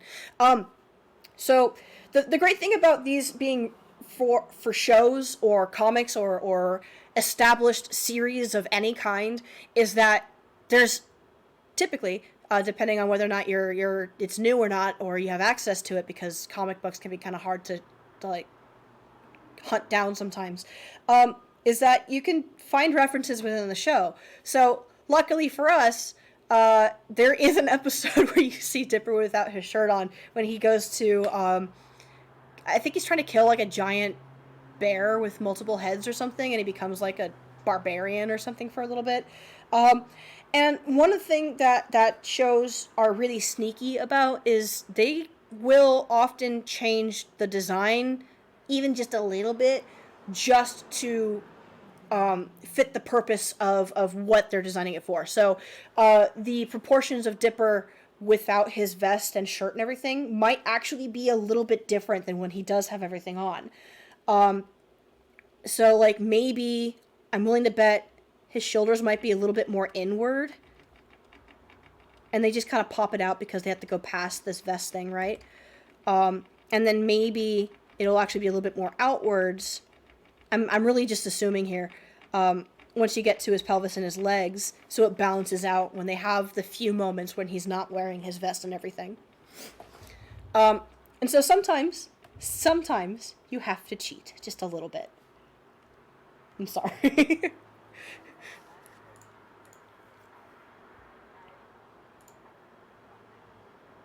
Yeah. And, like, that's not your fault, and that's definitely not, like, a bad thing either. What I mentioned earlier, way earlier on, is that the more simplified a show gets, the more often they'll do cheats like that. Mostly I was talking about, like, switching between 2D and 3D, but sometimes it's just the proportions will change just ever so slightly. Or if it's like Steven Universe, sometimes they just don't care to keep it completely consistent. So one episode, you'll get it dead on, and then you draw it again from a different episode, and he's like, wow, why is he like 3 whole feet shorter? What happened? It's because the storyboard artist changed it, and they didn't want to spend the time to fix it. Tyrone fan, you just did lose, yeah. I don't know why I keep second guessing that. And my thoughts are, first off, maybe get a larger HD image of her. And I'm not saying that because it's bad or anything that you did is bad, but because you'll be able to see these edges more clearly. And you'll be able to go over them. And I know this one's kind of small because I recently just did specifically this image for a student of mine in a school I teach at. And it was kind of a pain. I think I might actually still have that. Hang on one second, because if I do, I can be a little more helpful. Boop. Was that this year or last year? I think it was last year.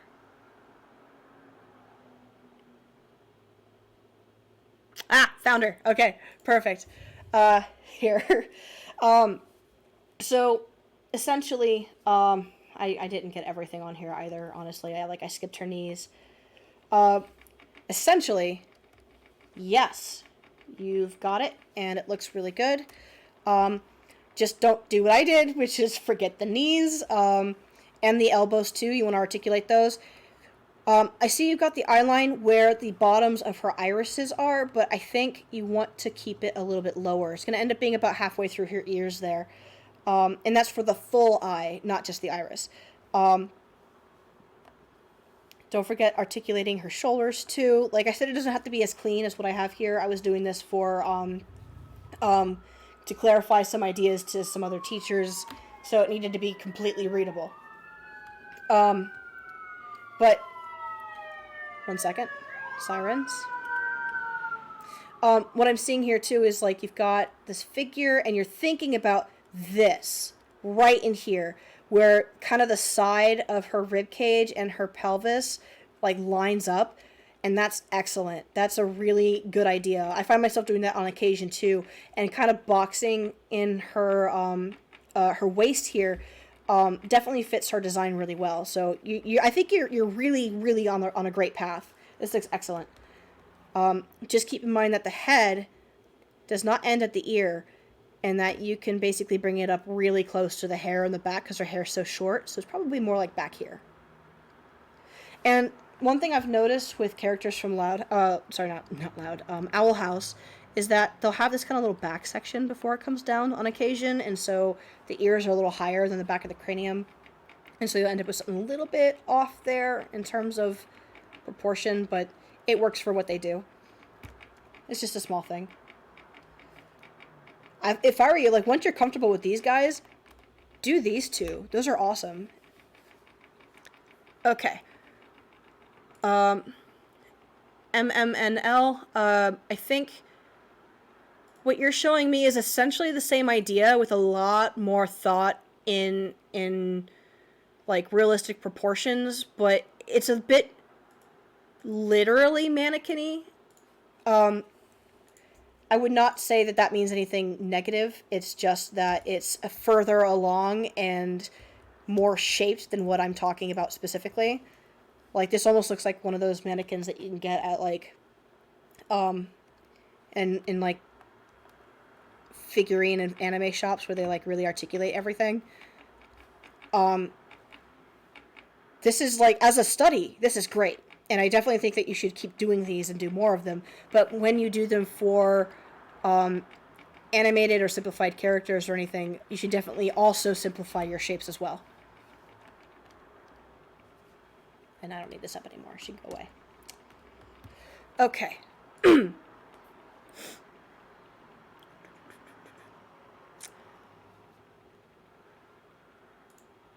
Snickles, yes. Your Tigger is better, and that tail is kind of tough to figure out, but you nailed it. That looks really good. Excellent. Keep going. Savage Shark 21. Is this that Nicole fight from Gumball? That's excellent. Okay.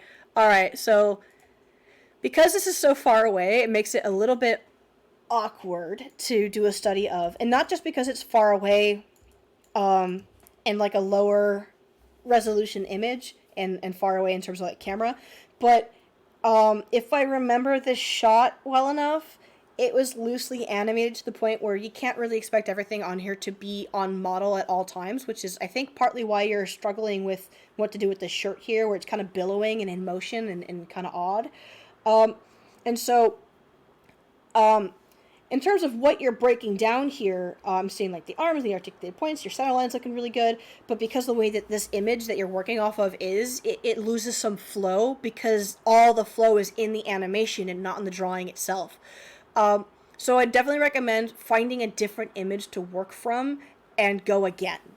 And this time, maybe choose colors that contrast what you're working over to. The red on Nicole, great. The green on the other characters, a little hard to read.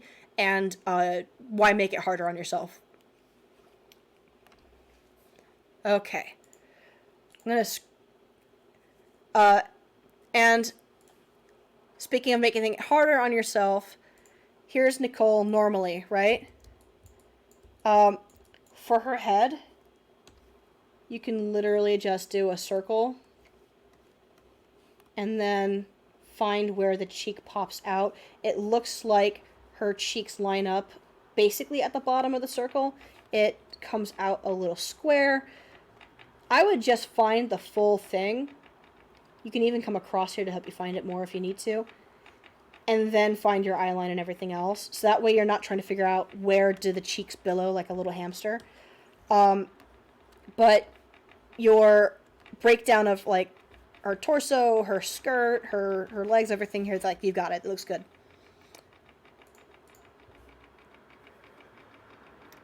All right. Space Dash Sharon, his Luna. That's awesome. Oh, she looks so good.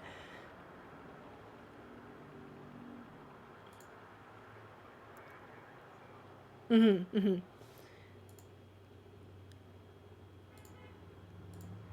Fulton, your garnet's already looking a lot better. I'm glad that was helpful. Okay. Um, Snow Dev. Yes. Okay. So, I'm a little curious what the circles around the calves you're doing are on these characters for this lineup you did. Um, I imagine it's because you're noting where the calves bulge. Um, but this is exactly what I'm talking about. I'm going to pull it over here. It sounds like, yeah, you actually straight up said it's not your characters, but this breakdown. Come on, please. Why won't you? Oh, I didn't actually copy it. Whoops. Okay. Um, but like, guys, check this out. Like, this is exactly what I'm talking about here. Like, all these points are in here, taking into consideration to how the shapes are going. So like, here's our straight here, and our curve coming in this way, and they're marking over like where they want to make sure to keep that. It's not at the knee, it's below the knee. Same here, it's not at the knee, it's below the knee. So I'm assuming that's what that circle's for, is kind of figuring that out. And the whole leg comes together. Like, these characters are really cute. There's a little bit of flow in here with the chin and the neck connecting. That looks really good.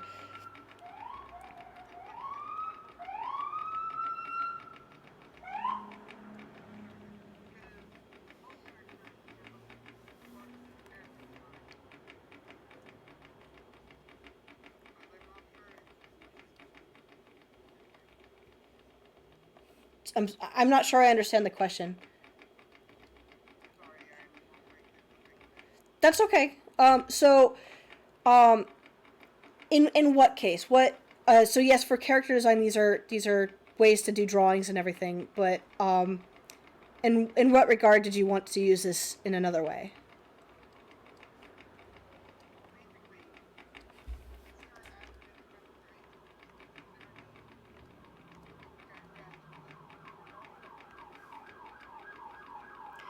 Oh, okay. So, um, let me wait for the siren to pass. There must have been a car crash or something. So that sort of depends on a couple of things, but I think primarily for these studies, you want to try to find the figure inside of like the armor, right? Figure out what is the artist doing, because the character's not always going to be wearing the same thing all the time. And so knowing the structure that that's going to be resting upon for any other outfit or lack thereof, you need to know what that looks like. So like, even if somebody's just gonna draw Peter Griffin, who I'm doing from memory, and this is correct, and you can't tell me otherwise. Um, Sometimes he's going to be wearing like a chicken suit or something, so they still need to know like where does all of his everything go, right? Um, Now, if this is a character that you draw often, they are going to be in your comic, they are part of your established world, you know what they wear all the time, or you're copying a character that often wears the same things all the time, like Batman, Superman, literally anybody in any cartoon ever, you can start to use those as landmarks in your picture, right? So, like, Batman's coming in, I have his head over here, and I want his cape out this way, and he's got an arm doing a thing over here, and I'm just really into drawing people punching like the camera today, I guess. Um, and so his belt is in here somewhere. Eventually, you're going to be able to use the clothing as a part of how you sketch out and build these characters. I'm just going to do a few more of these reviews before I get into actually doing that exactly. Chai, your Amity, looks great. C, your Luz, fantastic. Um, uh, Here we go.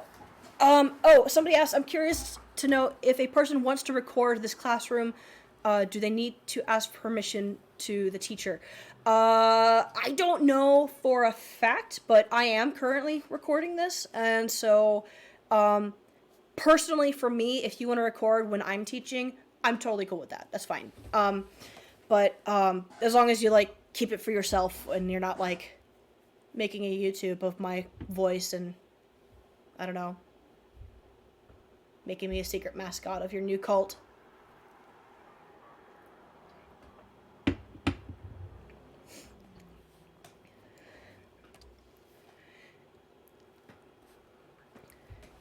Yeah.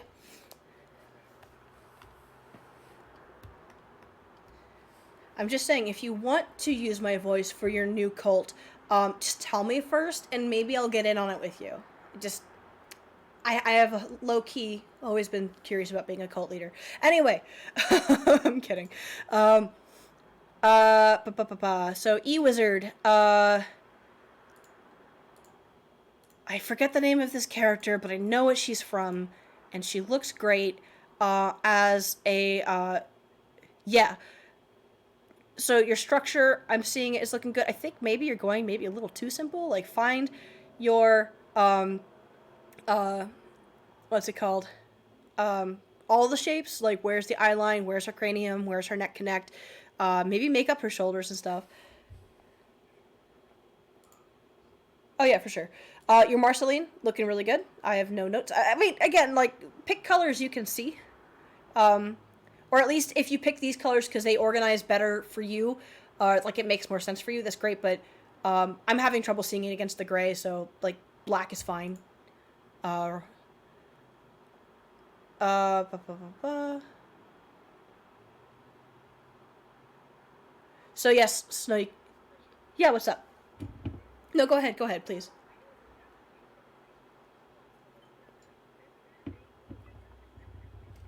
Yeah. I believe next week I'm doing the next one. Um, and I probably won't be doing this lesson specifically, but it will entail this. So I will be doing a bit of a what's it called, uh, recap.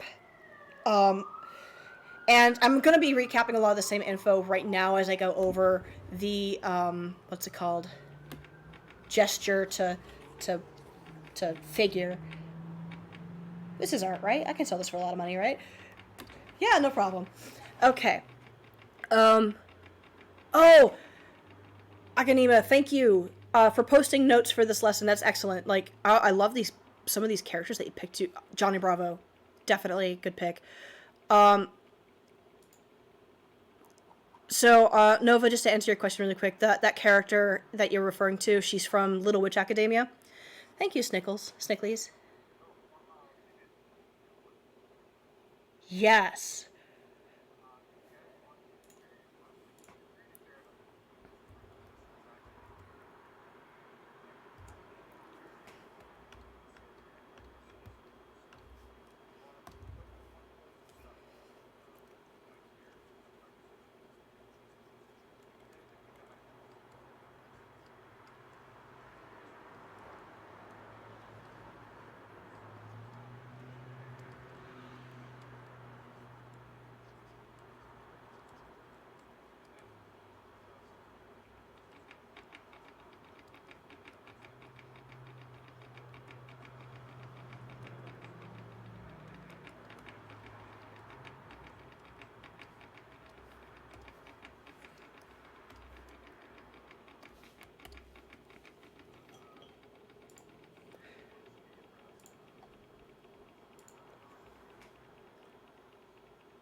One second. So, can't believe I didn't grab this before.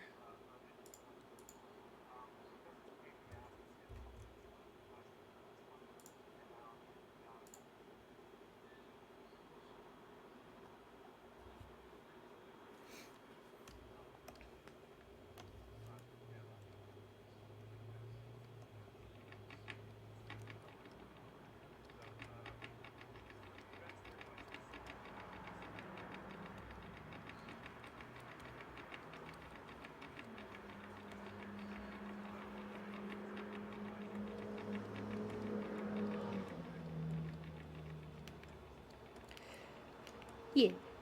Um,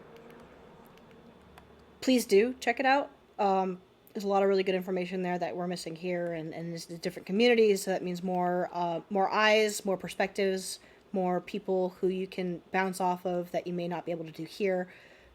It's always good to network in your own circle, but also find new ones too. So definitely check it out.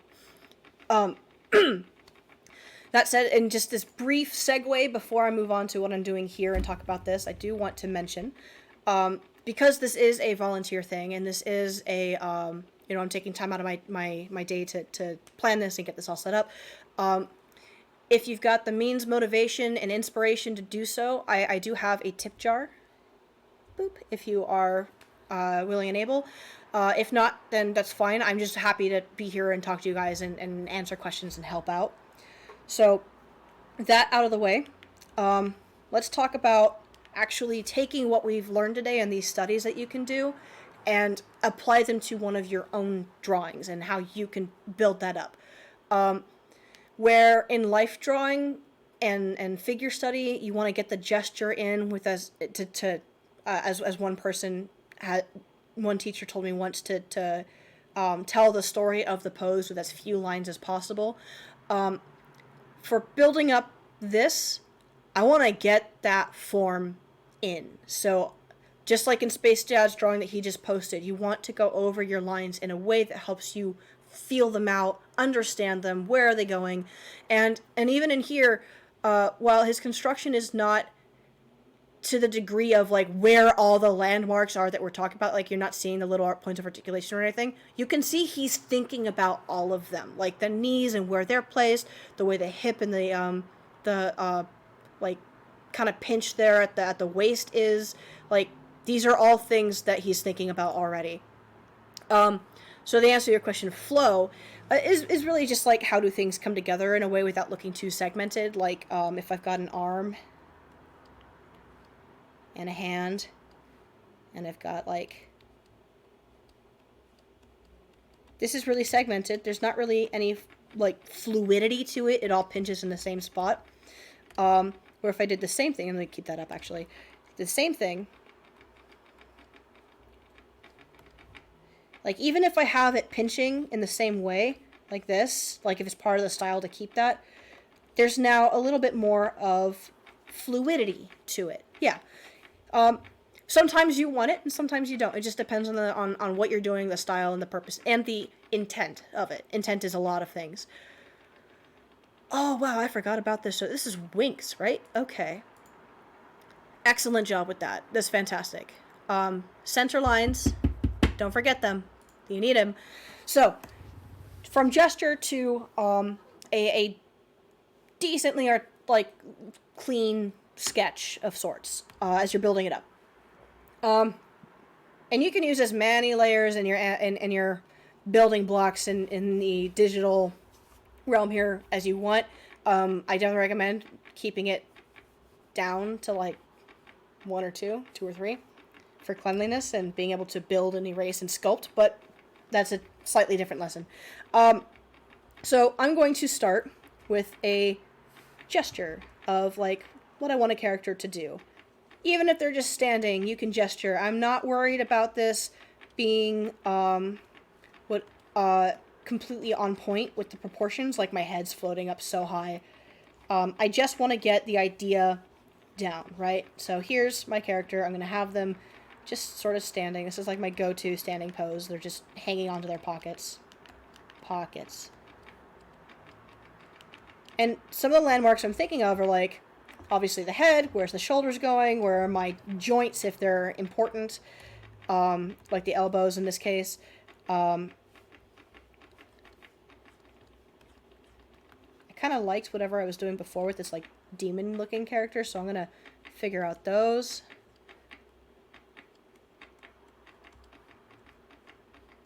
And I'm going to start to find the interesting shapes that I want to use. Like I had a shorter torso before and I liked that more, so I'm going to... And the reason why I'm working so loosely and so rough is because I don't want to be in love with any of this. At the gesture stage, when you're just sort of figuring out your idea and you're not working off of something that you already know how to draw. Like, I've never drawn this character before. I don't know how I want to do it yet. You just don't want to be in love with it. It's okay to need to erase. Until it's not. And that, again, this is another thing I'd love to do is a lesson on, like, doing things without erasing at all. And some of the things I'm thinking about while I'm doing this is like, okay, so I put my horns here, and I have my head facing down.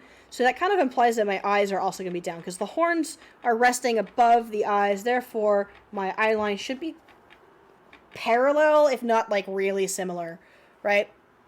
So, I don't think I like the typical, hourglass shape for this guy today. I'm going to do something a little goofier. Let's do a little bit more bottom heavy and simplified. I do like the big shoulders though.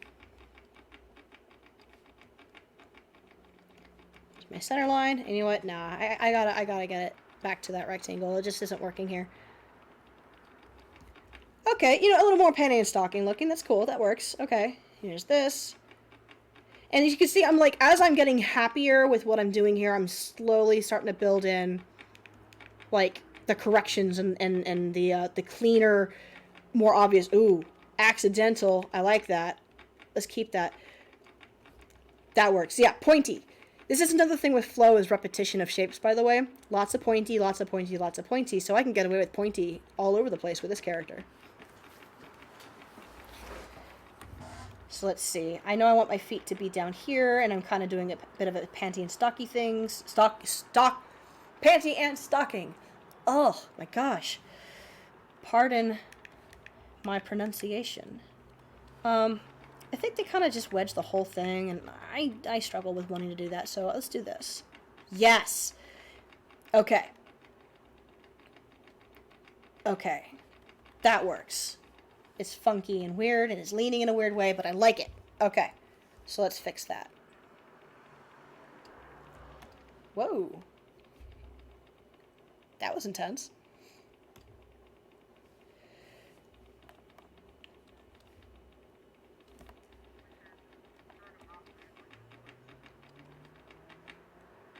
What's that?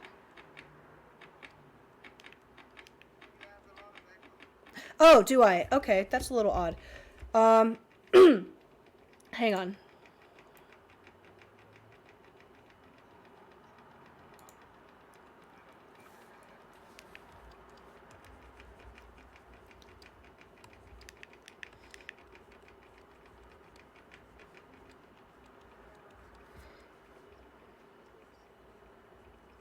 Oh, yeah. That would make sense, actually.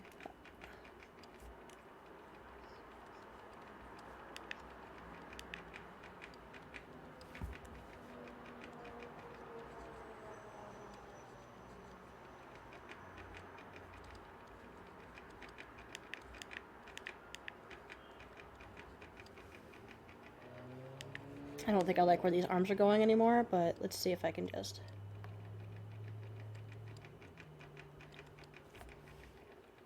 So repeating shapes help with flow, just because it's not really a flow thing as much as a rhythm thing, and the two of them kind of go hand in hand, and so it really is just bringing it. I think the best way to put it is in a musical term. Patterns is a great way to put it. Thank you, Stevie. Another way is like melodies or what's it called? Chords on a piano. You're picking things that are similar throughout the entire design that are going to bring a certain sense of consistency to the character, so it's not like super jarring. Harmony, thank you. Yes, exactly the one I was trying to think of. It's not always necessary. It's just another tool in your belt to kind of figure out like why do I not or definitely do like this design. So I think a great example would be like I guess just right in front of me is this one from Witch. These really pointy kind of in your face wings wouldn't work if it wasn't for, I mean, it's not that they wouldn't work. They just are more successful with the repetition of, oh, that shape. And you see that in the wings. You see it in her sleeves.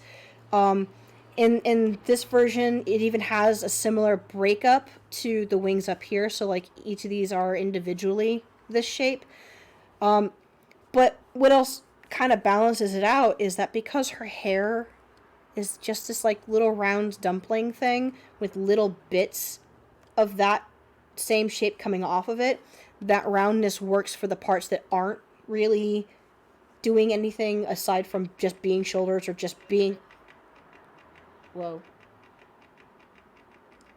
like her hips, for example, I think is a good repetition between circle and like width and everything, roundness. So that's kind of what that means. Okay, did somebody have a question?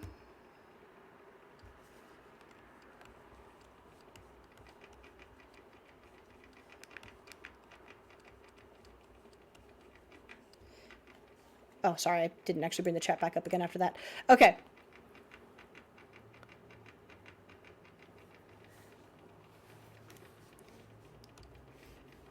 I'm not sure if it works with how far away his armpit is to the torso here, so I'm going to pull that out. That works. Okay. All right, cool, cool, cool. I don't like these eyes.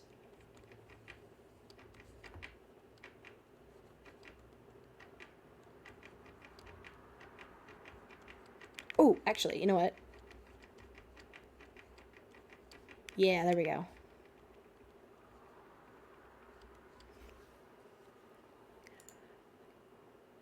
Ursa, going over these dogs. Excellent, excellent. So, you've already noted this, and I'm going to pull this out here. Because these characters have a different physique to just your generic bipedal person, some of the way that things attach is going to be slightly different. So adding your articulated point over here, where the kind of shoulder blade comes down to the shoulder muscle, sort of, on dogs, question mark, works really well. That's awesome. And what you're doing to kind of find that muzzle through the sphere, excellent work. That's a great study right there. I also appreciate the dotted lines you're using for where things are just slightly different, or in this case, it looks like the center line going behind and underneath, or the tail underneath the fuzz there. Like, that's a lot of good consideration. Oh no, Snow! I'm sorry to hear about your stylus.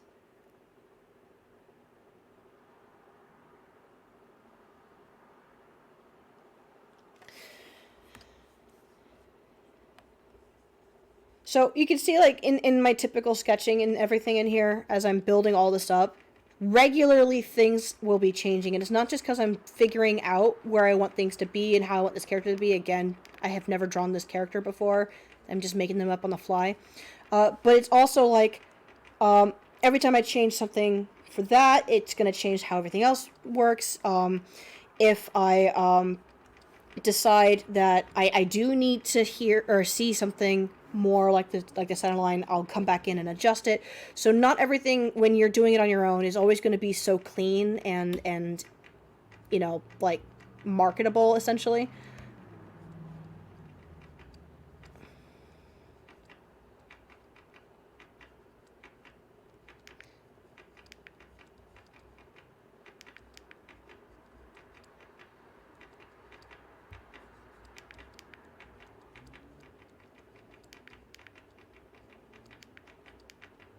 Oh, that works.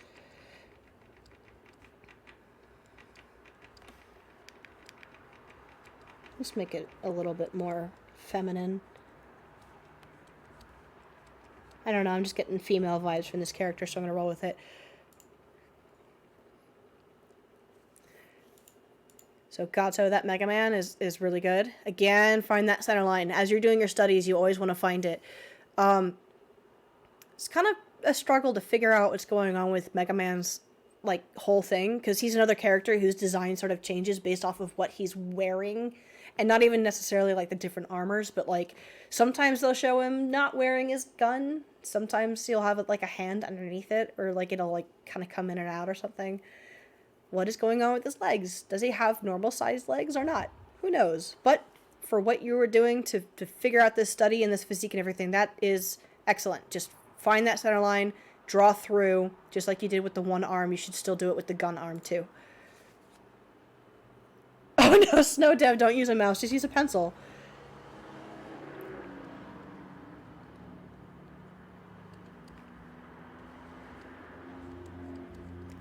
Because these eyes have this shape here, I think I want to reincorporate that into the head.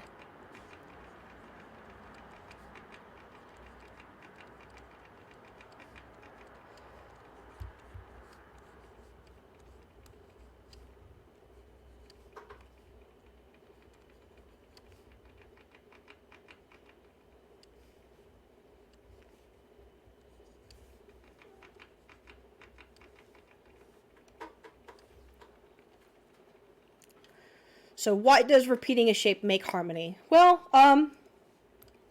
because you are a creature that is predisposed to looking for patterns, and so it makes things sort of stand out in that way.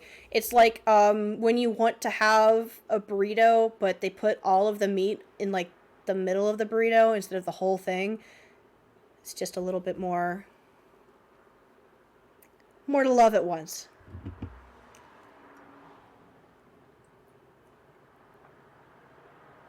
Yeah, Gato. I think that's like a really good way to do that. That's kind of how I understand him too. Like, I'm not so articulated, or not articulated, I'm using teacher phrases. I'm not so knowledgeable about Mega Man. I'm just sort of like vaguely aware. I've played a few of his games and I like him a lot, but I should really just play more. Do I like that? I think I like that. I already missed my mohawk. I gotta get back. Anyway, and the thing with like doing these kinds of repetitions and stuff is it's not, again, entirely necessary. Oh, that leg is backwards. Like Grim, for example, he has some repetition, right? He's got this sort of a diamond shape where the triangular shape of his wrists here kind of matches in a similar set of angles or something. But then the whole rest of his body is just like one big swoop. So you can actually like balance out like what you want to have like more flow or more repetition. So like I could do a character that's like, let's do an angry Skelly Man since that's a theme for tonight.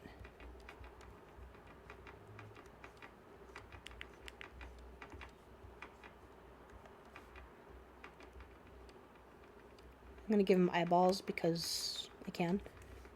And he's smoking because he is a Skelly Man and he can't get lung cancer. And maybe he's got like cool spikes on his shoulder. And he's like a cool biker dude because that's just all I draw today apparently is punks and bikers. But then his little legs are just little legs. It's not really a whole lot in the terms of repetition, except that there's a bunch of jarring shapes up here and not as many here, so that becomes more of a flow in terms of interest and texture, right? The legs don't have a whole lot going on, but everything up here does. But if I want to bring this into being a little bit more harmonized, a little bit more rhythmic, maybe I'll just make sure his boots are a little more articulated. Or maybe I'm going to give him spiked knee things. What are they called? Knee pads. Or, I don't know, a tail. Why not? More triangles. Okay, I'm like really digging this dude now. I might have to keep him. And you know what? More mohawks. It's like my favorite haircut. Why not?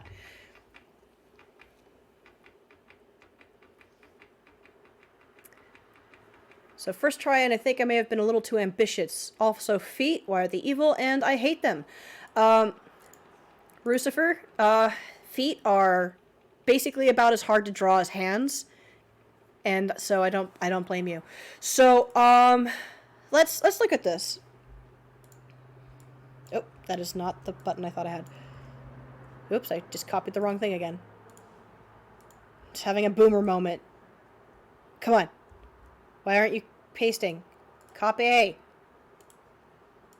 Paste. There it is. What? So, because Korra is anatomically minded or inspired, and I mean like realistic anatomy, right? Like she has a human physique. You can make a lot of inference on what's going on here. We know she's somewhat muscular, right? So, articulated point, we know that her rib cage is in here somewhere, right? And remember, these articulated points are flat things. So when you're facing them, they are perfectly beautiful circles or perfect versions of whatever shape they secretly are. So like maybe inside the arm is more like a diamond. It depends on what you're going for and why you're doing it. But from the sides, they may change.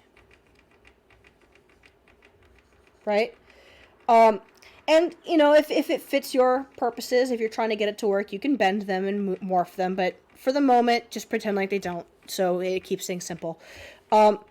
So knowing that she is a regular human being with regular human proportions, and the only thing super different about her is the clothes that she wears and the magical powers that she has, and not necessarily in her design, you can make a lot of assumptions. So, for example, I don't think this is where her legs are going to bend. I think you can get away with having it up a little bit higher. Her torso is probably a little shorter. Think about how legs come together on the human body here. And this is actually partly why I wanted to do this lesson with mostly more simplified characters, because they are...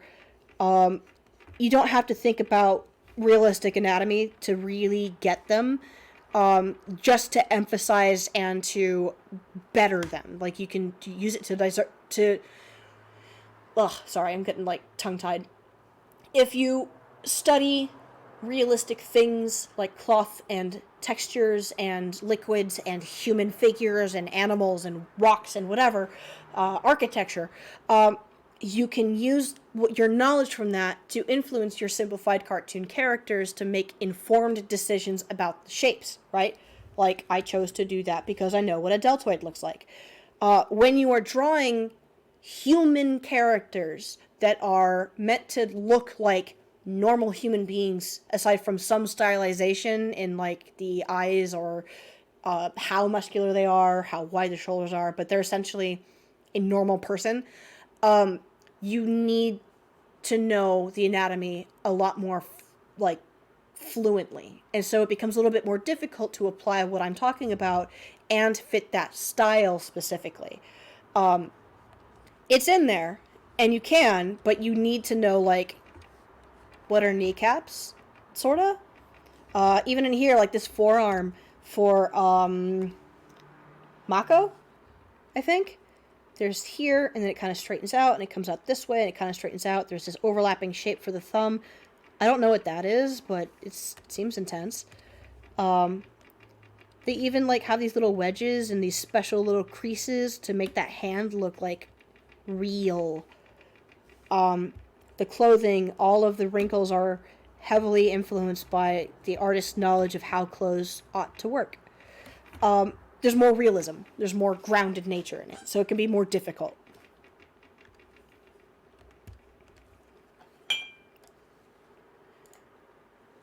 Boop. What was that?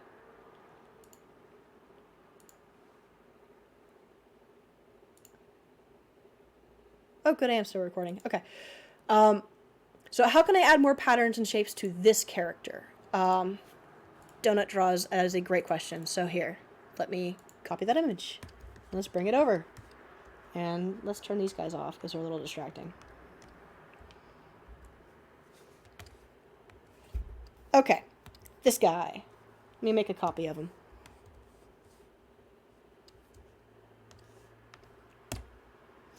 Okay, so let's start by looking at the most obvious things that you already have here on this page, right? You have, make a new layer, I'm gonna get black, and let's go up this way. Droop. You know what? I don't even need two of these, do I? Yeah, I do. I'll draw over one and leave the other one open. So you've got droop, you've got droop, you've got curve, you've got droop, and you've got droop. So you've already got some already, right? So the things that you want to look at after this, aside from what's already there, is what are parts of this that are kind of iconic, like eye-catching. Well, the pompadour, the square-ish nature of the head, maybe even specifically this more eggplant shape, and the slight triangular collar. So these are all options. Oh, and the square of the glasses, I think, is a really good thing to add into this because the head, again, is kind of rectangular. So how to incorporate this into this dude. So let's see here. You could square out his shoulders a little bit more. You can still keep them kind of downward so that they're still slumped. You could, honestly though, I think that maybe evens out his design a little bit too much. So that might be a little bit off. I think something like this teardrop you've got for the pompadour would be really good. So maybe having like a hole in his pants that has a similar shape. It doesn't have to be the same shape. It just has to be kind of there. Maybe he's got like a watch that's a little bit more rectangular, but it still carries the droop of the same like cuffs and stuff. You could consider changing whole shapes. Like maybe you lean towards that rectangular shape a little bit more in the stomach. And it still droops and it still looks like he's just a chubby dude, but that'll help. And because these cuffs are already borderline rectangular, it'll add into that. The other thing is that you've got all this interest up at the top half, and while you can leave the bottom half as it is and not have any issues with it, you could also continue. Like maybe he folds up the bottoms of his pants. Maybe he's got a little bit of a push at the leg here where the knee is. Not a strong one, but a present one. Maybe he tapers. Because he's very stomach heavy, you could either emphasize that by making the legs smaller at the bottom and make it so it all really pushes there, or you could emphasize that by having them literally pointing to the stomach, like, hey guys, look at that. And that would actually clean up a few things. How oversimplified I'm being here is changing up the design. Like, I think if you were to bring the arms up a little bit higher, like the forearms and hands up a little higher, you might have an easier time trying to balance that out. But these are the most immediate options that I would I would consider. I hope that's helpful.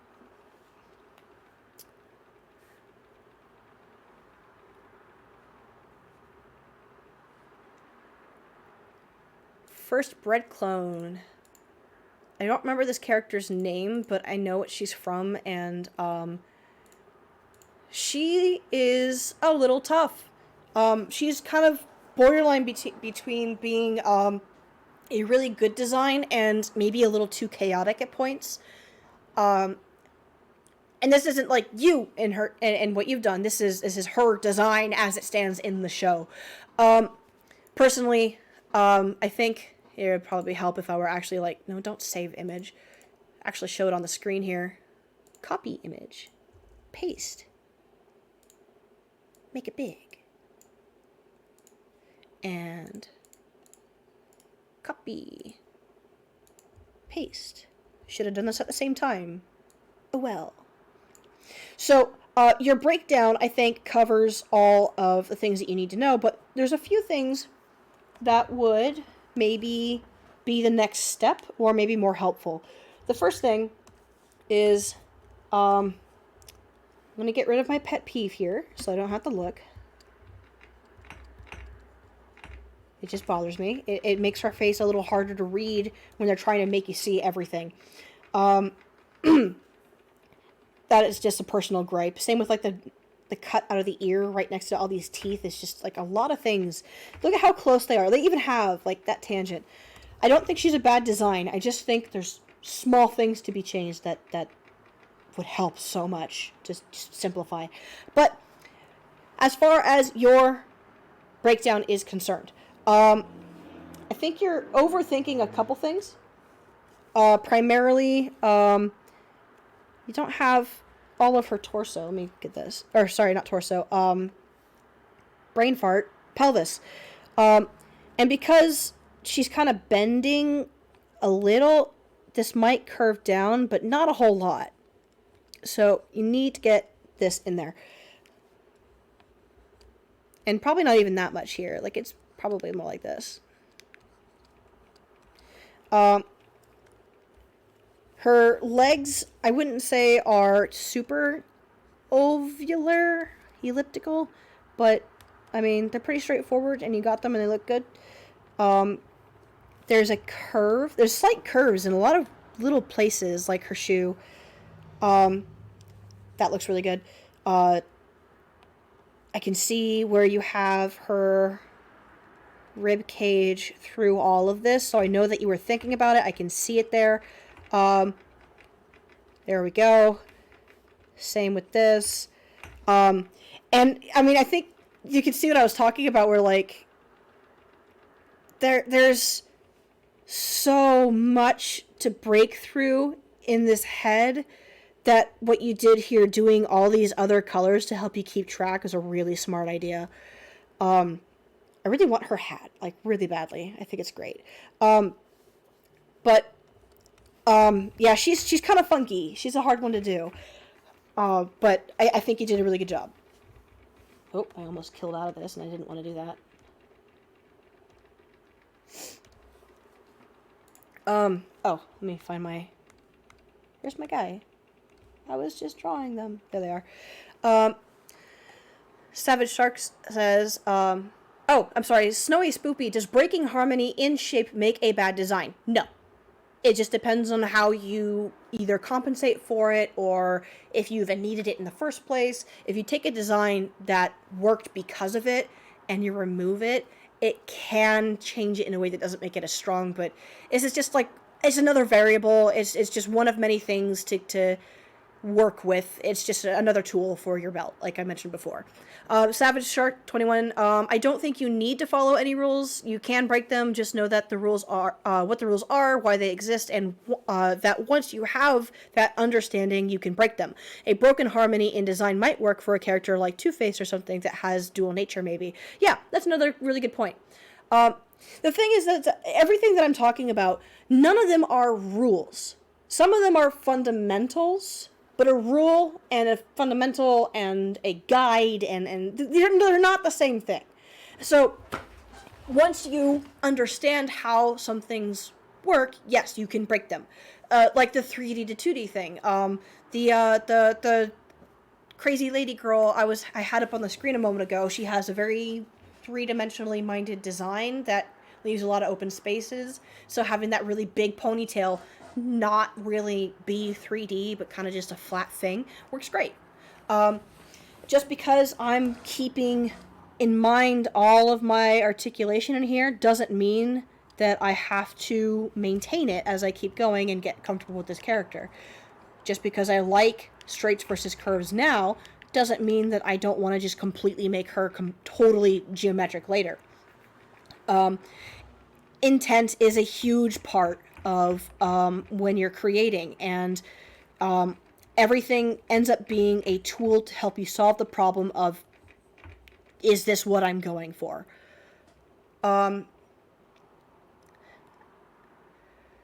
Agonema, maybe it would be worth it for us to do a class just on hands and feet sometime and breaking those down. Smileyworth, excellent. That's Kid Cosmo, right? It looks really good.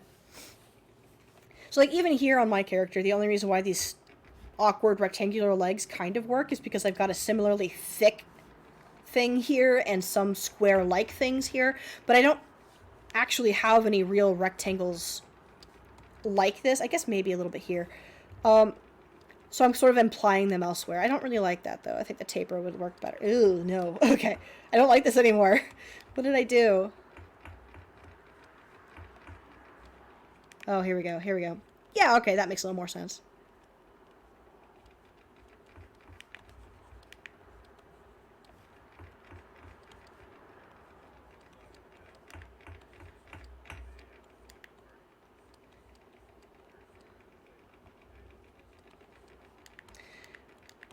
What did you want to watch?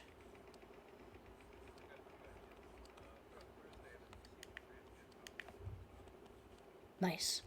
I have to catch up.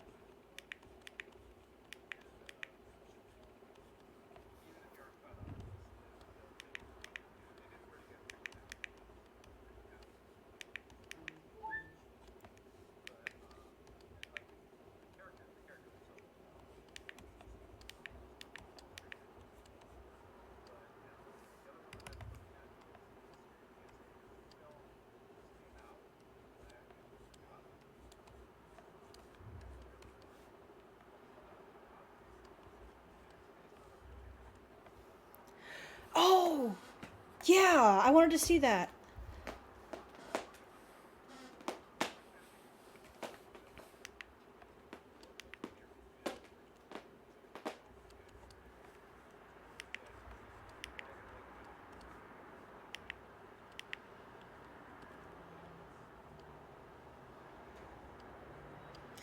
Um, I definitely would be interested in joining in. I may not be able to make it because of work on Tuesdays and Thursdays, but uh, we should definitely do more watch parties here for sure.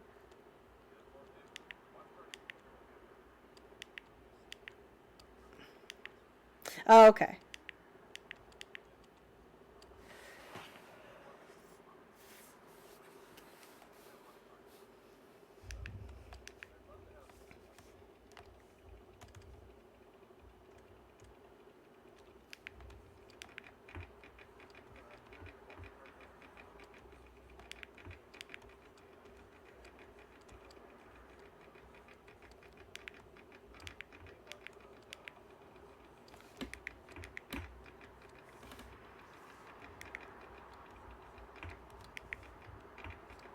Cool, cool, cool.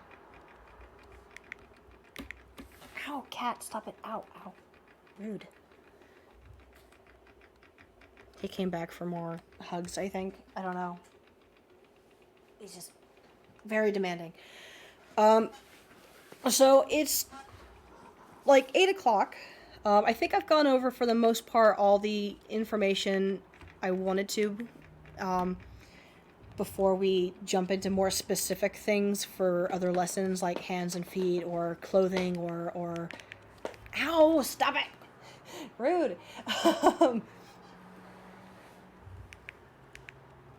yeah. Um, I think...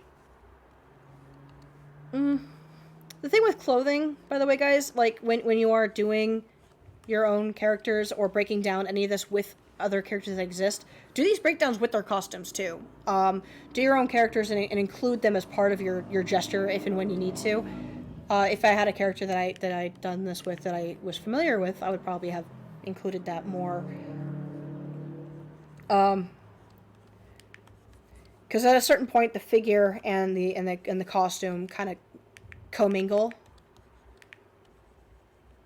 And like I said, like, because most things have the characters wearing like the same outfits 90% of the time, you can get away with just thinking about that in your study with that character. So like obviously Dipper's gonna wear the same stuff for like every episode, but there might be one where he's not. So that's why we also tend to do these without the outfits. Whew, that's a lot of frames. That's a really good turnaround.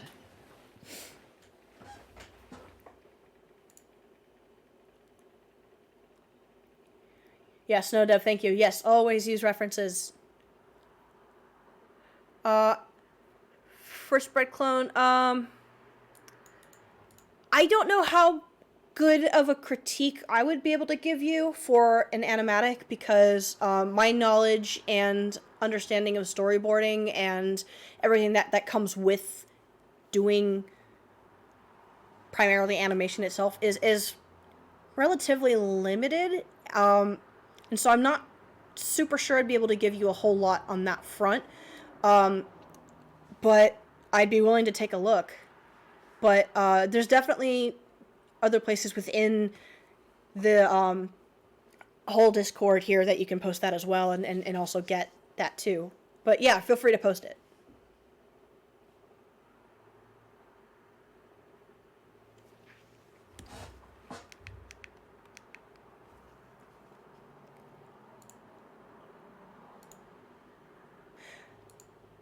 Oh, okay. I apologize. I don't have a way to open that. That's a JPF. I don't know what that is.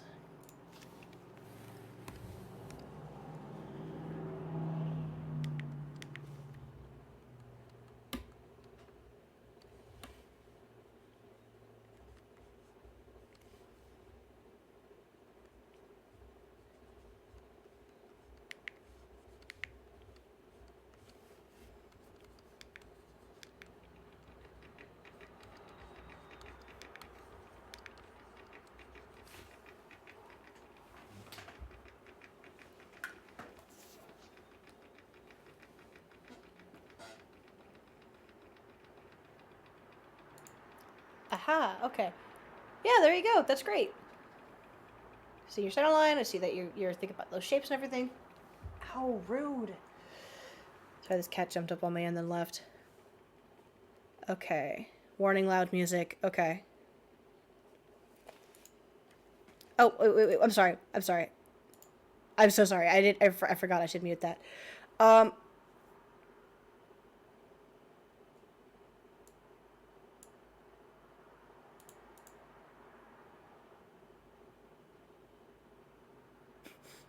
that's really cute. I don't really have any notes for you. I think maybe if there was a little bit more information that could be helpful. Like I understand that like the character's kind of blowing up because they got touched by this cute girl and that was like oh geez. I think maybe it'd be worth considering like as you have the character here doing their thing. I don't remember what the hair looked like. I was just looking at it, but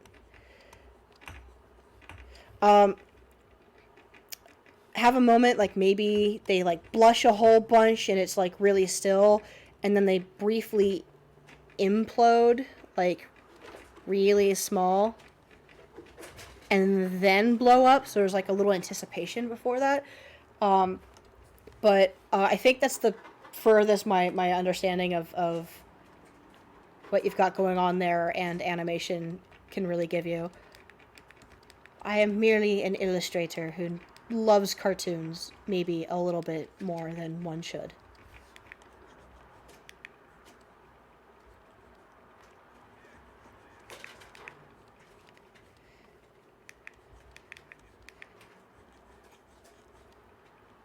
Oh, sick.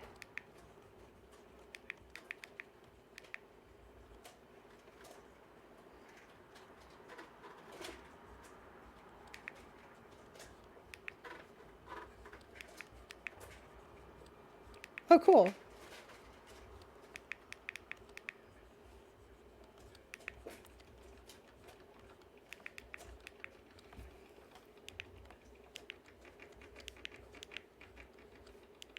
Nice.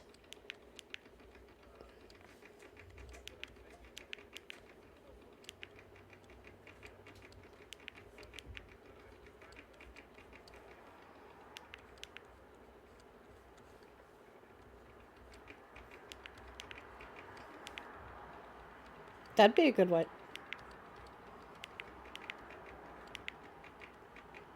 That could work.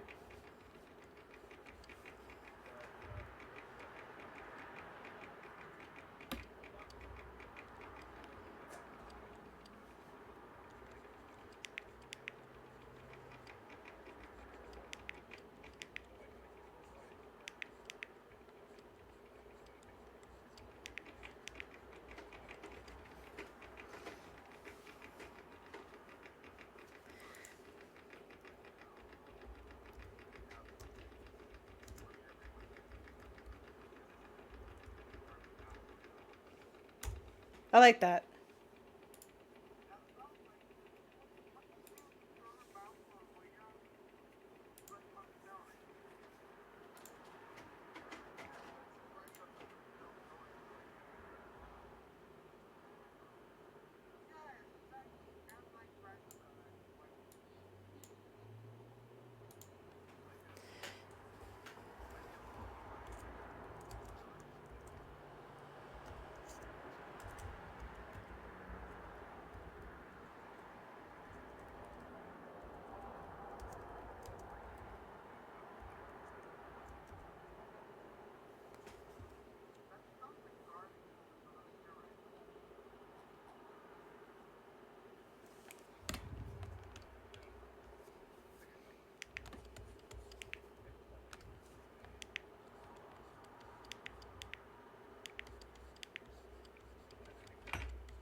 I like it.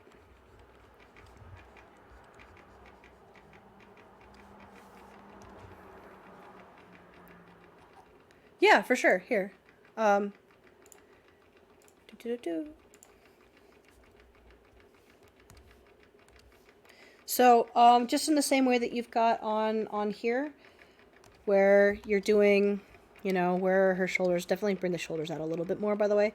Um, but I mean, her waist is probably up a little bit higher. Thinking like you don't want to think about the panty line. You want to think about the top of the pelvis itself as it comes up closer to the belly button. Um, and to do probably in a little bit, so you find where her thighs would attach essentially, and knees, they're about here, and you can put the articulated point for the knees either above them or below them. I think below tends to be a little bit more easy, but this is also why sometimes, again, the ball joint can help for things like this where it's a little bit more specific about the kneecap itself. You can use that. You can use the whatever fits it really. But this is the shape, and then her ankle is back here somewhere. So what I mean by don't skip the legs, you've got all this consideration for what you're studying up in here. And I know you're looking at like some anatomy or like some knowledge of anatomy that you have already, but you're skipping out on those points of articulation.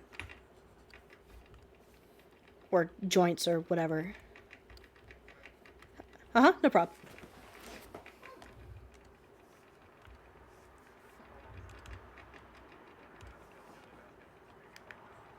Oh, sick.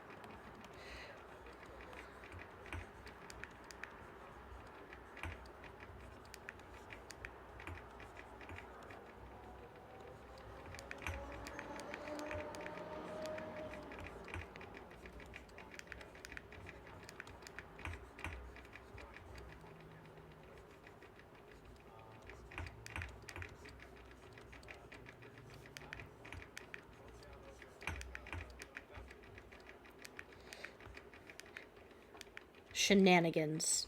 All of it. Just general malaise of it. Um,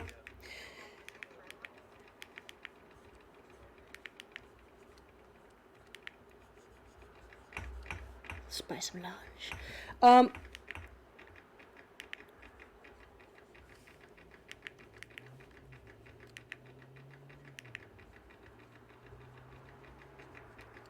awesome.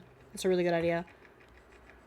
Um, so I think at this point, the lesson itself is over, and it's just a little bit of critique and a little bit of talk and chat. So if you're looking for a good segue to go watch Jonan Vasquez's thing or to make yourself some dinner and cry yourself to sleep, then now's probably a pretty good time.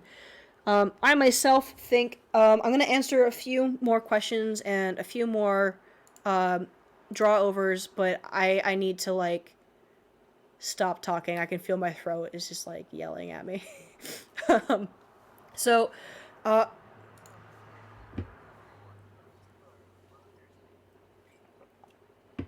Hell yeah.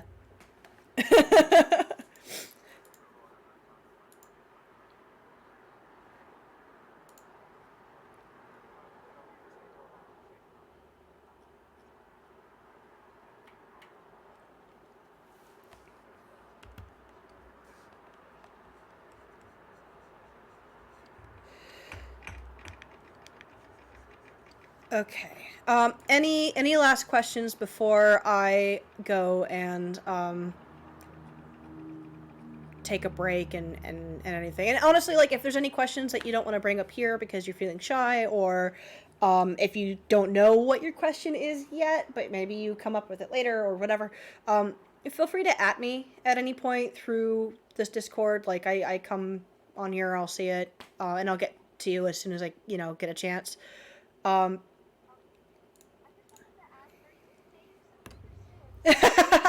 um, I was sick recently. Yeah, and I don't often talk this often or this long. Uh, and last night I kind of roughed up my throat a little bit. I just took something in too harsh and it hurt and I was coughing and like down the wrong tube, and so I am okay. I am healthy. Um, Thank you for asking though. That's really sweet of you to ask. So just a thing. So here's my finished sketch. I spent a lot of time kind of building and figuring out where I wanted it to go and everything, and I hope watching me do that was helpful. Um, I'll be trying to stream on this Discord more often. So if there's anything about my process that helps you, I'm happy to share. And just one last plug for again, this is like a free thing that I do for you guys, and I can't remember. I'm stalling. Where is my link?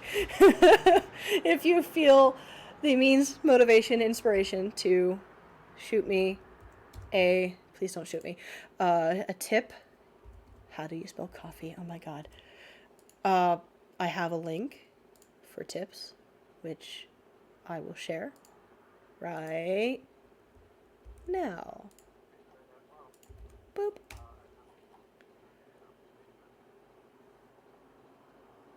Oh, cool. Cool. Yeah, I've got... I don't have, like, a little thing on the side named... What do you want, Tyrant? Go away. You're being nosy. I don't know if you guys can hear him. Okay. Why are you mad at me? Look at you. You're a mess. But anyway, thank you so much, guys, for coming. I would like to go drink tea and think about eating chicken. Ursa, thank you for posting these dogs. These look great, and I'm really liking that middle one you've got where he's kind of leaning out to the side. Like, that's such a dynamic pose. Your bouncy boy on the left there looks really good, too. So like I said, feel free to at me at any point to ask me a question in the server, and I'm happy to, help out. So I will chat with you guys later. Have a lovely night and enjoy thinking about watch parties and joining watch parties and watching Jonah Vasquez and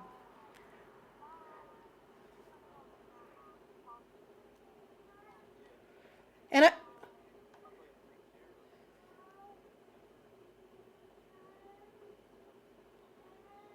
and and and